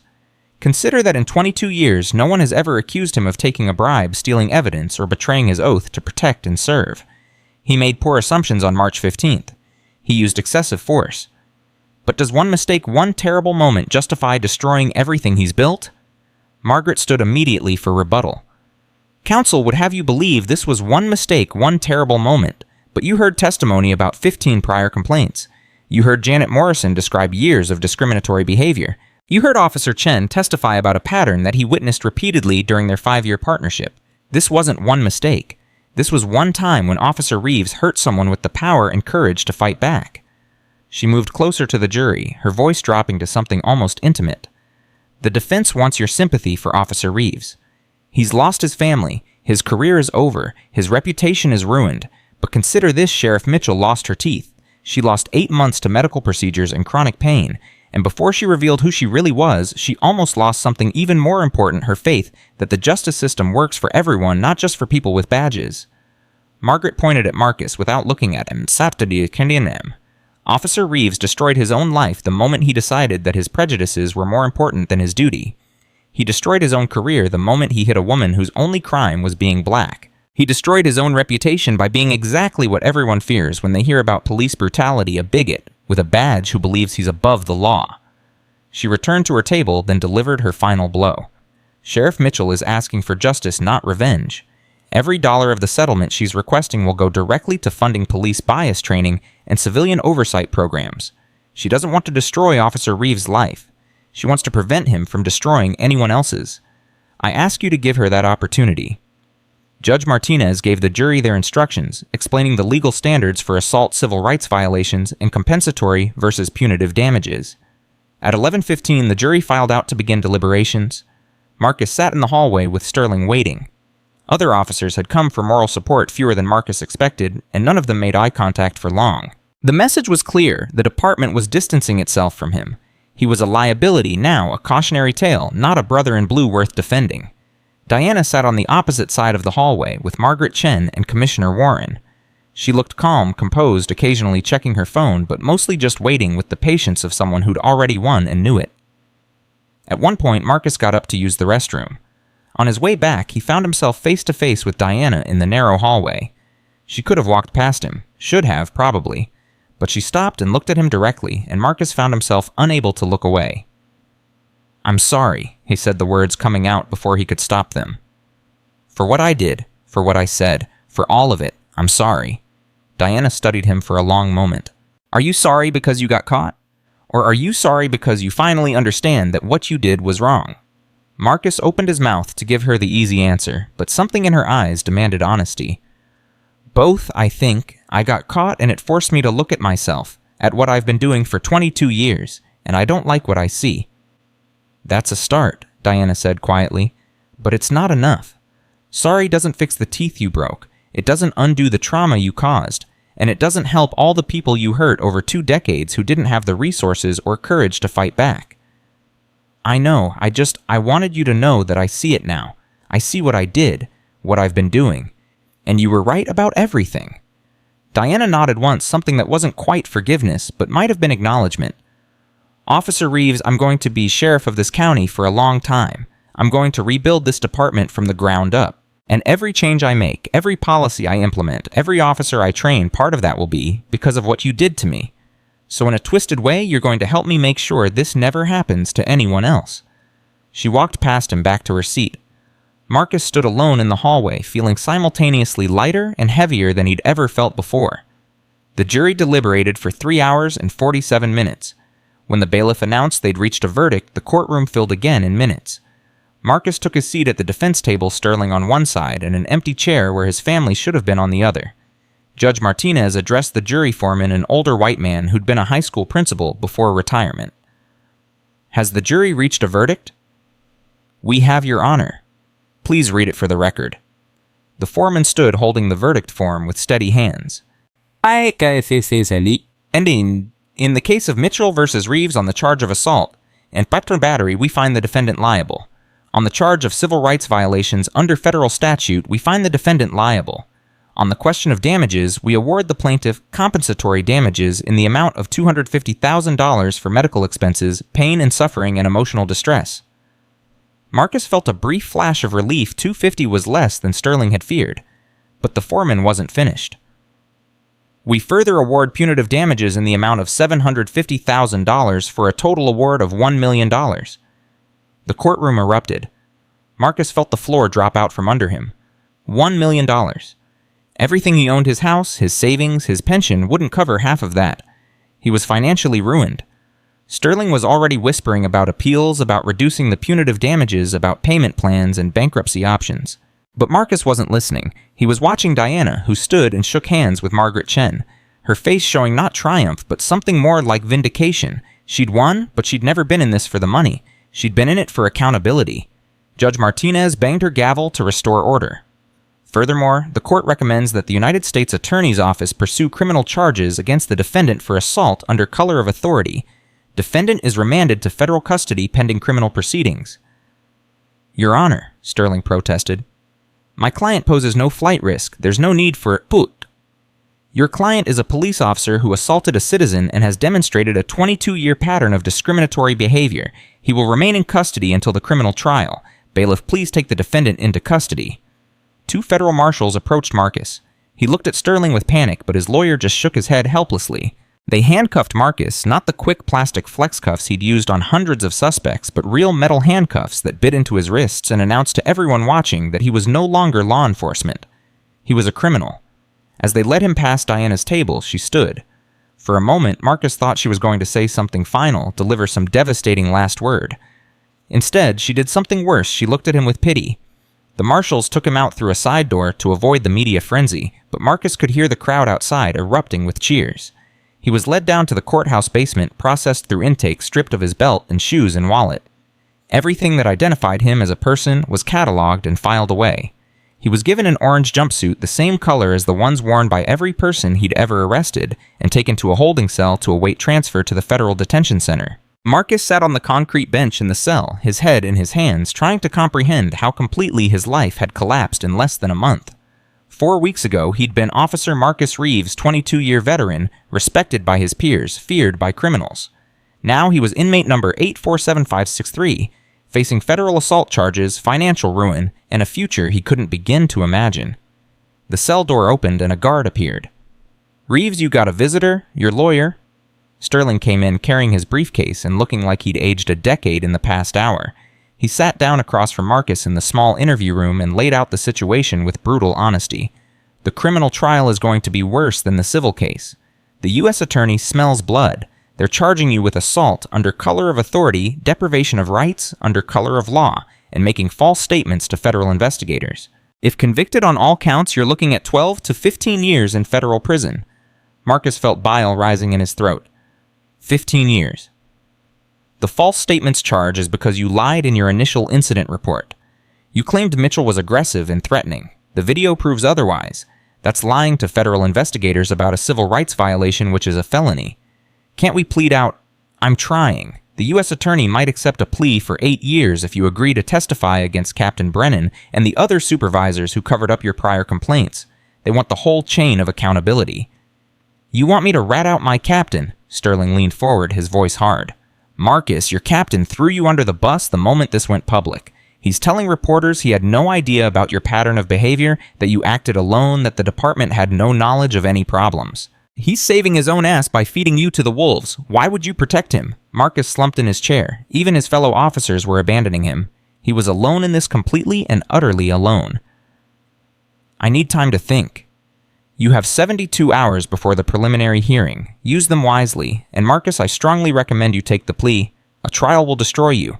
The evidence is overwhelming. Your own admission on the stand will be played for the jury. You're not walking away from this. The only question is how many years you spend in prison." After Sterling left, Marcus was transferred to the federal detention center. The intake process was humiliating: strip search, delousing, shower, medical examination. They gave him prison-issue clothing and bedding and assigned him to a cell in general population. The guard who processed him kept giving him looks, and Marcus realized the man recognized him. "You're that cop who hit the black lady, the guard said. "The one who's now your sheriff." "Yeah. Man, you really screwed up. Every cop in this facility wants a piece of you. You're going to have a hard time here." The guard wasn't exaggerating. When Marcus was led to his cell block, whispers followed him. Ex-cop, woman beater, racist? The other inmates, many of whom had probably been arrested by officers just like him, looked at him with open hostility. His cellmate, a Latino man named Rodriguez, who was awaiting trial on drug charges, took one look at Marcus and said, "I ain't talking to no pig." The first night was the longest of Marcus's life. The cell was tiny, suffocating. Rodriguez snored, and the toilet was 3 feet from Marcus's bunk, and the lights never fully went off. But worse than the physical discomfort was the psychological torture of knowing this was his future. Years of this. Maybe a decade or more. And unlike his cellmate, Marcus couldn't claim innocence or rail against unjust prosecution. He'd done it. He'd assaulted Diana Mitchell. He'd broken her teeth. He'd earned every moment of suffering that was coming to him. On Sunday, Marcus's daughter, Emma, came to visit. She looked small and sad on the other side of the reinforced glass, the phone trembling in her hand as she spoke to him. "Dad, Mom's filing for divorce. She's taking everything: the house, the savings, the retirement accounts. Her lawyer says she can claim the assets before the judgment takes them." "That's probably smart," Marcus said, surprising himself. "At least someone in the family should come out of this with something. Tyler won't talk about you. He's telling people at school that you're dead. He can't handle the shame of having a father who did what you did." Each word was a knife, but Marcus couldn't argue with any of it. "I don't blame him. I'm ashamed of me too." Emma started crying, her face crumpling. "How did this happen, Dad? How did you become someone who could hurt another person like that? That's not the father I knew. That's not the man who taught me right from wrong." "Maybe it was always there, sweetheart. Maybe I was always that person, and just hid it well enough that my own family couldn't see it. I'm so sorry." Sorry doesn't fix it, I know. But I am sorry. Are you going to take the plea deal? Sterling thinks I should. 8 years instead of 15. 8 years? Emma whispered. I'll be 31 when you get out. Tyler will be 26. We'll have lived entire lives without you. I might have kids you've never met. And it's all because you decided that woman didn't belong in a courthouse. She hung up the phone and walked away without looking back. Marcus sat holding the dead receiver, watching his daughter disappear through the door, and understood that this was what justice looked like. Not just the legal consequences, but the complete destruction of everything he'd built on a foundation of prejudice and violence. On Monday morning, Sterling came back with news. The U.S. attorney's offering 6 years if you plead guilty and provide testimony against Brennan and the other supervisors involved in covering up your complaints. They want you to detail every incident that was buried every time you were protected instead of disciplined. If I testify against them, I'm a dead man in prison. Snitches get stitches. If you go to trial, you get 15 years. You're 44 years old, Marcus. You'd be nearly 60 when you got out. Your kids will have grandchildren. Your wife will have remarried. You'll have missed your entire family's life. 6 years is a gift. Marcus thought about Diana on that witness stand maintaining her dignity, even as she described having her teeth broken. Thought about Janet Morrison's testimony about the dozens of people he'd harassed. Thought about Tony Chen's admission that he'd watched Marcus terrorize people for 5 years. Thought about Emma's tears through the prison glass. I'll take the plea, Marcus said. I'll testify against Brennan. I'll tell them everything. Not because I want revenge on him, but because Sterling was right. He threw me away the moment I became inconvenient. And because maybe if I help take down the system that protected me, some small part of this mess will mean something. The plea hearing happened Wednesday afternoon. Marcus stood before Judge Martinez in his orange jumpsuit and pleaded guilty to assault under color of authority and deprivation of rights under color of law. The false statements charge was dropped in exchange for his cooperation. Judge Martinez looked down at him from the bench with an expression of profound disappointment. Officer Reeves, you wore a badge for 22 years. You took an oath to protect and serve. Instead, you terrorized citizens based on the color of their skin. Your actions have damaged public trust in law enforcement and caused immeasurable harm to your victims. The court accepts your guilty plea and sentences you to 6 years in federal prison, followed by 3 years of supervised release. You are permanently barred from employment in law enforcement. Do you understand? Yes, Your Honor. Do you have anything to say before sentencing is finalized? Marcus looked out into the courtroom. Diana was there in the back row, still in her sheriff's uniform, watching. Their eyes met, and Marcus felt that same piercing awareness he'd felt when she'd looked at him in the courthouse lobby with her broken teeth in her hand. I'm guilty of everything I'm accused of, and more, Marcus said, his voice rough. I hurt people for 22 years and told myself I was doing my job. I made black and brown people afraid to seek justice because they knew they'd have to get past people like me first. And I'm sorry. That doesn't fix anything. It doesn't undo the damage. But I'm sorry. He looked directly at Diana. Sheriff Mitchell, you deserved better. Everyone I hurt deserved better. And I hope the department you build treats people the way I should have from the beginning. Diana nodded once, acknowledging his words without forgiving them. She didn't owe him forgiveness. Nobody did. The marshals led Marcus away. He was transferred to a federal corrections facility in Pennsylvania to begin serving his sentence far enough from home that visitors would be rare, but not so far that he was completely cut off. The first weeks were brutal isolation, hostility from other inmates, the grinding boredom of prison routine, but slowly Marcus began to adjust to his new reality. He got a job in the prison library. He started therapy sessions with the prison psychologist, finally confronting the racist attitudes he'd carried his entire adult life. He wrote letters of apology to every person he could remember hurting most. Went unanswered, but a few people wrote back. One woman whose son Marcus had illegally detained wrote that she appreciated his admission of guilt, but that he'd robbed her family of trust and police forever. Marcus kept that letter and read it whenever he was tempted to feel sorry for himself. 6 months into his sentence, Marcus received a letter from an unexpected source. Sheriff Diana Mitchell had written him not a personal letter, but an official one informing him that he'd been called to testify in the department-wide investigation of corruption and civil rights violations. Captain Brennan was facing 38 counts of covering up police misconduct. Lieutenant Harris was facing charges of witness intimidation. The entire command structure that had protected Marcus was being dismantled piece by piece. Diana's letter ended with a single line that stayed with Marcus. Justice isn't just about punishing the guilty, it's about preventing future victims. Your testimony will help us do both. Marcus testified via video link from prison. He detailed every complaint that had been buried, every victim who'd been paid off with hush money every time his supervisors had told him to keep doing what he was doing because it kept the undesirables away from the courthouse. His testimony was devastating. Within weeks, Brennan and 3 other supervisors were indicted. The police union issued statements condemning Marcus as a rogue officer, conveniently forgetting they'd defended him right up until his conviction. As Marcus returned to his cell after the testimony, he felt something he hadn't felt since the day he'd hit Diana, a tiny spark of purpose. He couldn't undo the past. He couldn't fix what he'd broken, but he could help prevent it from happening again. That was something.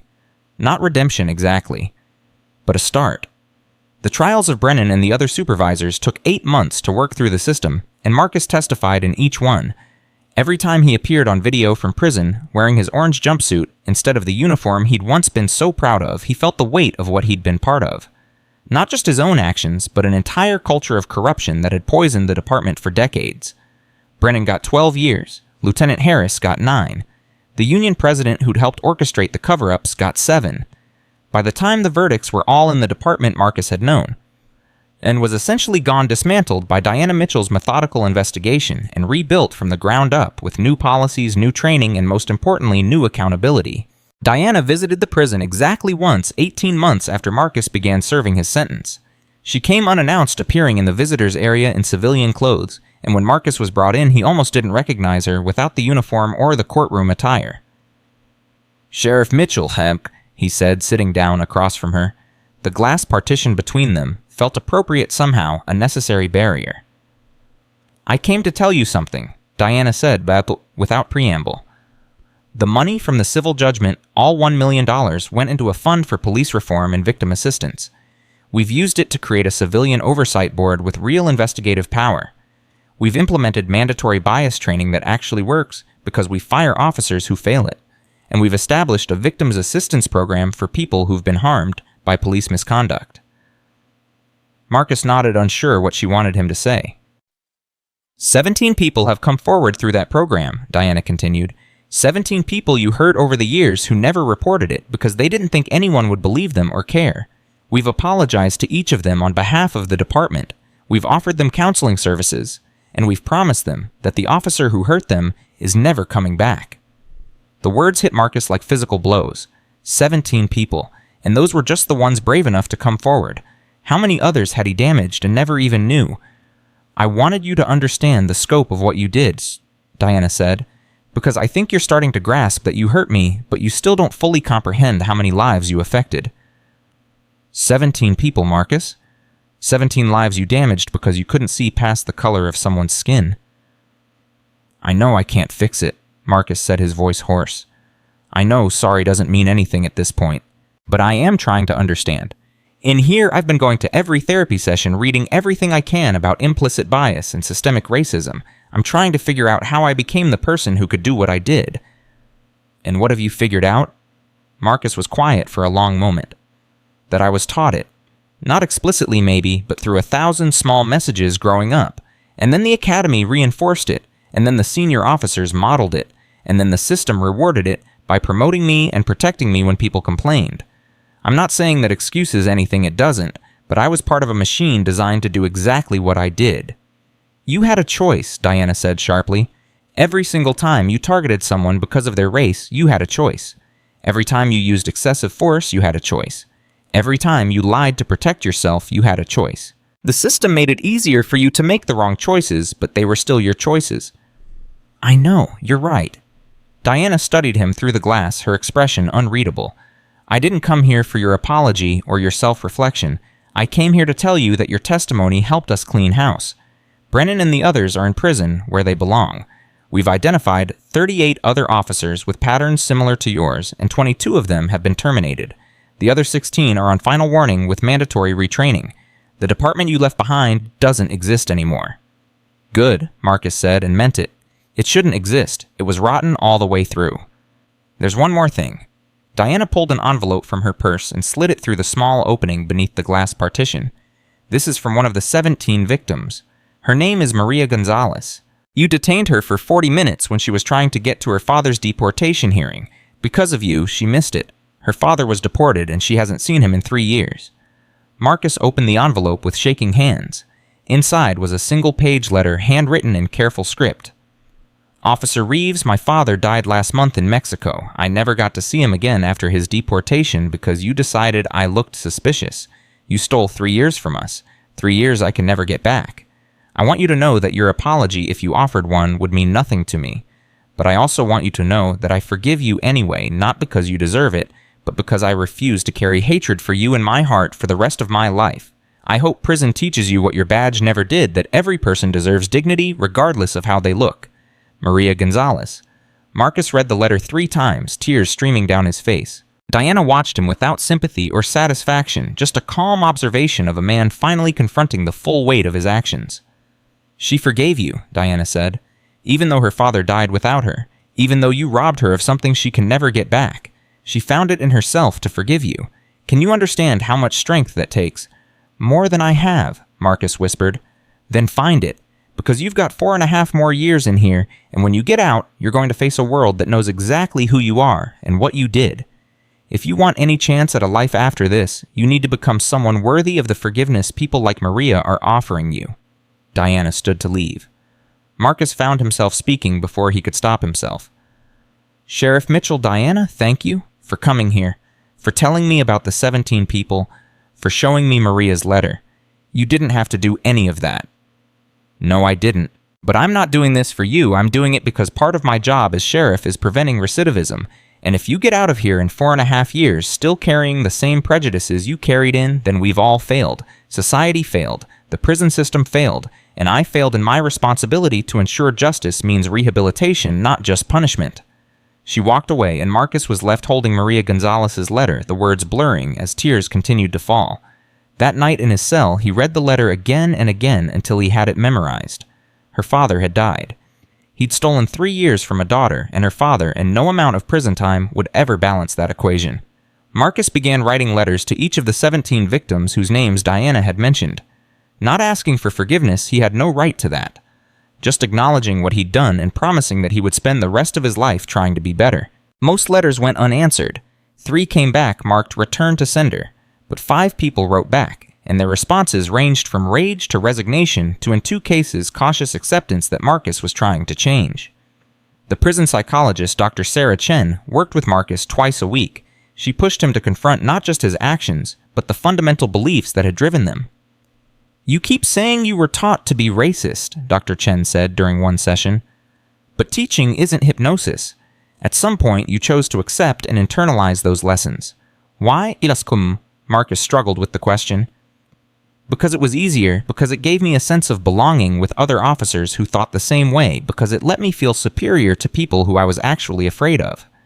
Keep going. Because if I admitted that black and brown people weren't inherently more criminal or dangerous, then I'd have to admit that I'd been hurting innocent people for years, and I wasn't strong enough to face that truth. And now I don't have a choice. The truth is staring me in the face every day in here. Half the inmates are black or Hispanic, most of them from poor neighborhoods, most of them caught up in a system that's been stacked against them from birth. And I was part of that system. I helped stack it. Dr. Chen leaned forward. Marcus, you're doing the work. You're examining your beliefs, confronting your biases, trying to understand the harm you caused. But the real test comes when you leave here. When you're back in the world, without the structure of prison forcing you to reflect. Will you carry these lessons with you, or will you slip back into old patterns? I don't know, Marcus admitted. I want to say I'm changed forever, that I'll never be that person again. But I'm scared. Scared that without the badge and the power, I'm nothing. Scared that when I get out, no one will hire me, no one will trust me, and I'll just be a 49-year-old ex-cop felon with no purpose. Then find a purpose that doesn't require a badge or power. Find a way to use what you've learned to prevent others from making your mistakes.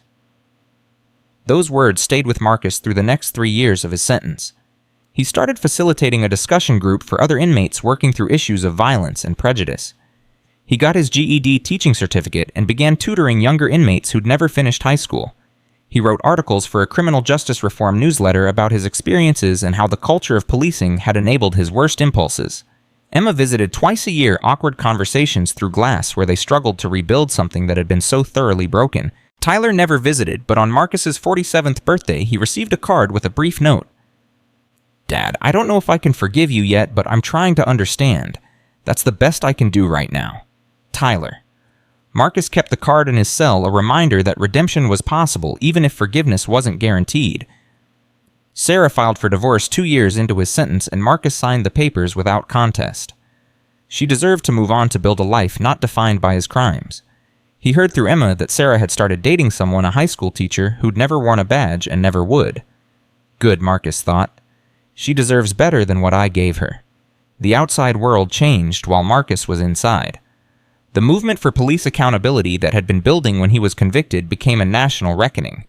Departments across the country implemented reforms similar to what Diana had done. Officers were actually being held accountable for misconduct. Victims were being believed. The culture was shifting slowly but perceptibly. Diana's department became a model that others studied and tried to replicate. Use of force incidents dropped 74% in 3 years. Community trust surveys showed dramatic improvement. Most importantly, people of color reported feeling safer interacting with law enforcement, knowing that complaints would be taken seriously and officers who crossed the line would face real consequences. Marcus read about these changes in newspaper articles that Emma brought during visits, and he felt a complicated mix of emotions. Pride that his testimony had helped make it possible.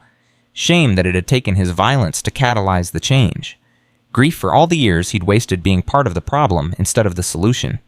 In year 5 of his sentence, Marcus received another unexpected visitor. Tony Chen came to the prison looking older and tired, but more at peace than Marcus remembered. "I didn't think you'd come," Marcus said, genuinely surprised. "I almost didn't, but I'm working with Sheriff Mitchell on the training program for new recruits, and I wanted to talk to you about something." "What's that?" Tony hesitated, choosing his words carefully. "We're developing a module about how good officers can become complicit in bad behavior, about how partnerships and loyalty can blind you to misconduct right in front of your face. I spent 5 years watching you hurt people, and I said nothing because I was afraid of being ostracized. I enabled you. You testified against me. You did the right thing eventually." "Eventually isn't good enough. I should have spoken up the first time I saw you profile someone. The first time I watched you use excessive force. But I told myself it wasn't my place, that you were the senior partner, that making waves would ruin my career. And because I stayed silent, you hurt 17 more people over those 5 years. Marcus saw the guilt eating at Tony and recognized it because he carried the same weight. "What do you want from me?" "I want to interview you for the training program. I want you to tell recruits how the culture of silence and loyalty enabled your worst behavior. I want them to hear from someone who lived it and is paying the price for it. You want me to be the cautionary tale. I want you to be the truth. Because right now, new officers come into the academy thinking bad cops are rare exceptions. I want them to understand how ordinary officers can become Marcus Reeves if they're not vigilant about checking their biases and speaking up when they see something wrong." Marcus thought about it. Being held up as an example of everything wrong with policing wasn't appealing, but it was honest. And if his story could prevent even one officer from making his mistakes, it would be worth the humiliation. "Okay, I'll do it." Tony interviewed him for 3 hours, recording everything. Marcus talked about his training, his early years on the force, the incremental steps that led him from idealistic rookie to violent bigot. He talked about the thrill of power, the camaraderie of us versus them mentality, the way the badge became permission to act on prejudices he'd been taught to hide in civilian life. "When I hit Diana Mitchell," Marcus said directly into the camera, "I felt justified. I felt like I was doing my job, keeping someone who didn't belong out of a space I was protecting. It wasn't until I saw her pick up her broken tooth that I realized I'd just assaulted an innocent woman. And even then, my first instinct wasn't remorse. It was anger that she'd made me do it by not submitting fast enough." He paused, making sure every word was clear. "If you're watching this as a new recruit, understand that I was you once. I took the same oath. I had the same ideals. But I let the culture of policing convince me that some people mattered less than others. I let loyalty to other officers override my duty to the citizens I was supposed to serve. And I destroyed lives because of it. Don't be me. Be better than me. Be what I should have been from the beginning." The video became required viewing at the academy. Marcus heard from Emma that recruits watched it in stunned silence, many of them visibly shaken by his testimony. Good, he thought. They should be shaken. They should be scared of becoming him. Marcus's release date finally arrived on a cold November morning 6 years after he'd entered prison. He walked out wearing donated clothes. His old wardrobe had been sold or thrown away during the divorce, carrying a plastic bag with his few possessions and $47 in gate money. He was 49 years old, unemployable in his former profession, and had no clear path forward. But Diana Mitchell was waiting for him outside the prison gates, standing beside her official sheriff's vehicle. Marcus stopped in his tracks, certain he was hallucinating. "Sheriff Mitchell, what are you doing here?" "Keeping a promise I made to myself. When you were sentenced, I told myself that if you did the work, real work, genuine change, I'd be here when you got out. Dr. Chen at the prison kept me updated on your progress. She says you're not the same man who went in." "I'm trying not to be." Diana nodded. "I have a proposition for you. My department runs a community outreach program where we partner with community organizations to build trust and understanding. We need someone who understands how bad things can get when officers lose sight of their duty. Someone who can speak authentically about the consequences of unchecked power and prejudice." Marcus stared at her in disbelief. "You want me to work for you, not as an officer. You'll never wear a badge again that's non-negotiable. But as a civilian community liaison, you'll speak at schools, churches, community centers. You'll share your story. You'll help us prevent the next Marcus Reeves from happening." "Why would anyone listen to me? I'm a convicted felon. I'm the guy everyone sees as the bad cop." "Exactly. Which means when you talk about how you got there and how you changed, people will listen because you've lived it. This isn't redemption, Marcus. You don't get to be redeemed for what you did, but you can be useful. You can help prevent others from making your mistakes. That's the best you can hope for now." Marcus felt tears stinging his eyes. "I don't deserve this opportunity." "No, you don't, but the kids who might grow up to be officers deserve to hear your story before they make irreversible mistakes. The community deserves to see that accountability means more than just punishment. It means learning and changing and doing better. So this isn't about what you deserve. It's about what serves justice." Diana opened the passenger door of her vehicle. "I'm offering you a job housing assistance through our reentry program and a chance to do something meaningful with the rest of your life. But understand this, if you slip back into old patterns, if you show even a hint of the prejudice you used to carry, you're done. This is your one chance to prove that people can change. Don't waste it." Marcus got into the vehicle, still hardly believing this was happening. As Diana drove away from the prison, she handed him a folder. "These are letters from some of the people you hurt. Not all of them, some still want nothing to do with you. But these 17 people have agreed to meet with you as part of a restorative justice process. They want to tell you directly how your actions affected their lives. And you're going to listen and apologize and do whatever they need from you to begin healing, starting tomorrow." Marcus opened the folder with trembling hands. The first letter was from Maria Gonzalez, the woman whose father had died. She'd written, "I want to meet the man who stole 3 years from me and my father. I want to look you in the eye and see if you're truly sorry or just sorry you got caught. And if you're truly sorry, I want to hear what you plan to do to make sure no one else loses what I lost." "Tomorrow morning, 9 o'clock, Diana said. "Maria will be there, Chaupares, with a mediator. You'll have the chance to apologize face to face, to hear her story in her own words, to begin the process of making amends, not because it earns you forgiveness, but because it's the right thing to do." The next morning, Marcus sat across from Maria Gonzalez in a small conference room at the sheriff's department.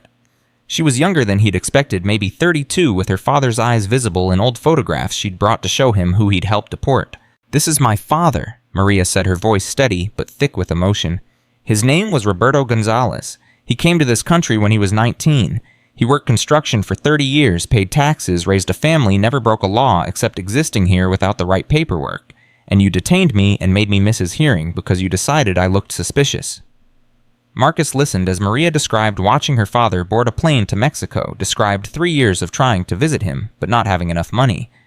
Described getting the call that he'd died of a heart attack, described the grief of losing him without ever getting to say goodbye properly. "Your assumption cost me my father's last years." Maria finished, tears streaming down her face. "Can you understand that? Can you comprehend the weight of what you stole from me?" "No," Marcus said honestly. "I can never fully understand because I've never lost what you lost. But I'm trying. I'm trying to understand the magnitude of the harm I caused. And Maria, I am so sorry. Sorry doesn't fix anything. It doesn't bring your father back. It doesn't give you those 3 years, but I want you to know that I carry the weight of what I did to you. I carry all of it, and I will for the rest of my life." Maria studied him for a long moment. "Do you know why I agreed to meet with you?" "No." "Because my father, before he died, told me that hatred was too heavy to carry. He said forgiveness didn't mean forgetting or excusing, but it meant refusing to let someone else's cruelty poison my heart. So I'm here to tell you that I forgive you, Officer Reeves. Not because you deserve it, but because I deserve peace. Marcus broke down, completely sobbing in a way he hadn't since he was a child. Maria reached across the table and took his hand. This woman he'd wronged so deeply, offering him grace he could never earn. Don't waste my forgiveness, she said quietly. Make sure my father's death meant something. Make sure you use your story to prevent this from happening to anyone else. Can you promise me that? Yes, Marcus choked out. I promise. Over the next 6 months, Marcus met with 12 of the 17 victims who'd agreed to participate in restorative justice. Each meeting was harder than the last, each story a fresh reminder of the lives he'd damaged. But each meeting also offered a chance for healing, not his healing, but theirs. And slowly, painstakingly, Marcus began to build something resembling a purpose. He spoke at community centers and schools, telling his story without sugarcoating the ugliness of who he'd been. He worked with Diana's training program, ensuring new recruits understood how easily good intentions could curdle into prejudice if left unchecked. He volunteered at a re-entry program for former inmates, helping them navigate a world that had changed while they were locked up. 3 years after his release, Marcus received a phone call from Tyler, his son's voice uncertain on the other end of the line. Dad, it's me. I just wanted to say, I've been following the work you're doing. Emma keeps me updated. And I wanted you to know that I'm proud of you, not for who you were, but for who you're becoming. That's important to me. Marcus cried again. He cried a lot now, the walls he'd built around his emotions demolished by 6 years of forced reflection. Thank you, son. That means more than you know. I'm getting married next year to a woman named Keisha. She's Black Dad. And when I told her about what you did, she said she needed to meet you before she could be okay with having you at the wedding. Would you be willing to do that? Of course, anything. Whatever she needs from me. The meeting with Keisha happened at a coffee shop, Tyler nervously making introductions. Keisha was beautiful and direct, looking Marcus in the eye as she spoke. Tyler's told me everything. I needed to meet you to see if you're the man he says you've become or the man you used to be, because I won't have my children around someone who might look at them the way you used to look at people who looked like me. I understand, Marcus said, and I don't blame you for being cautious.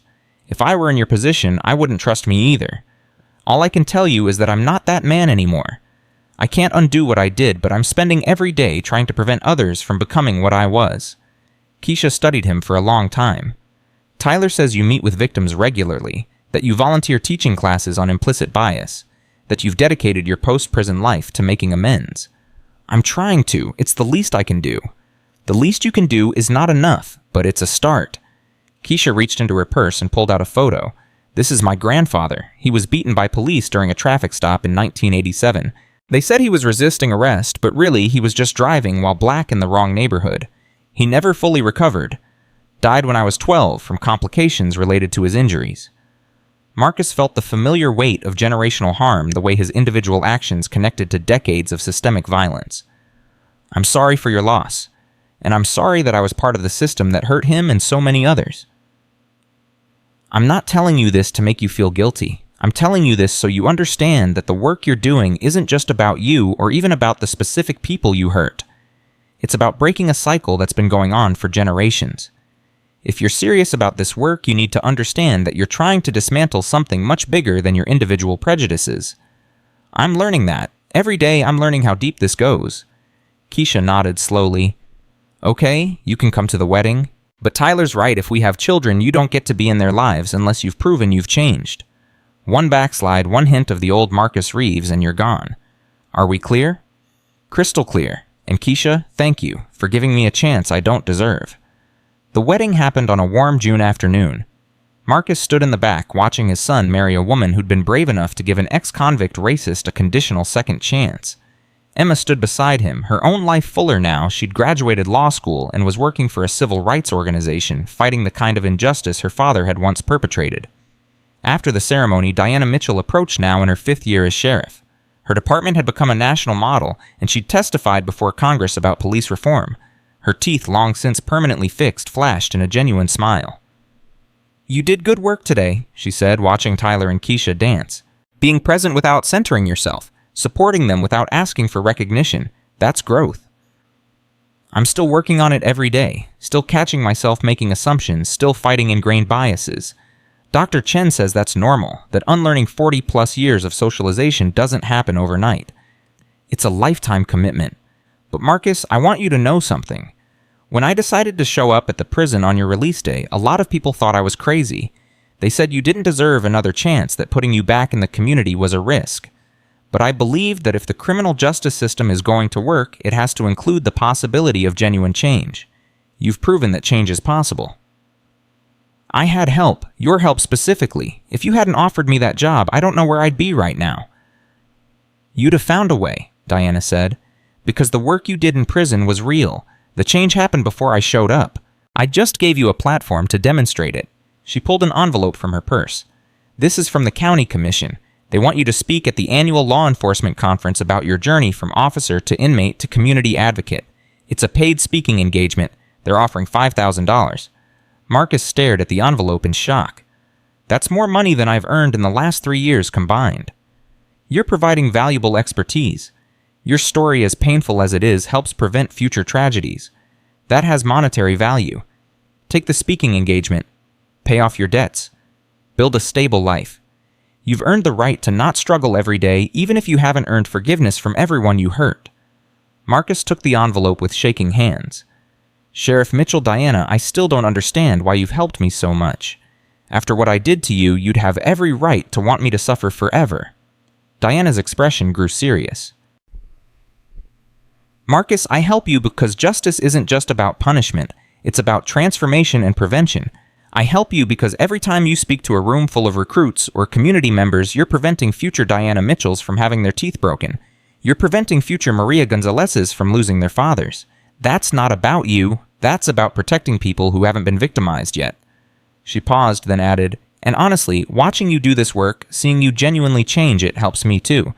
It reminds me why I took this job. Not just to punish bad cops, but to build a department where good cops flourish and bad behavior gets caught early. You're proof that even the worst can become better. That's powerful. The speaking engagement led to more invitations.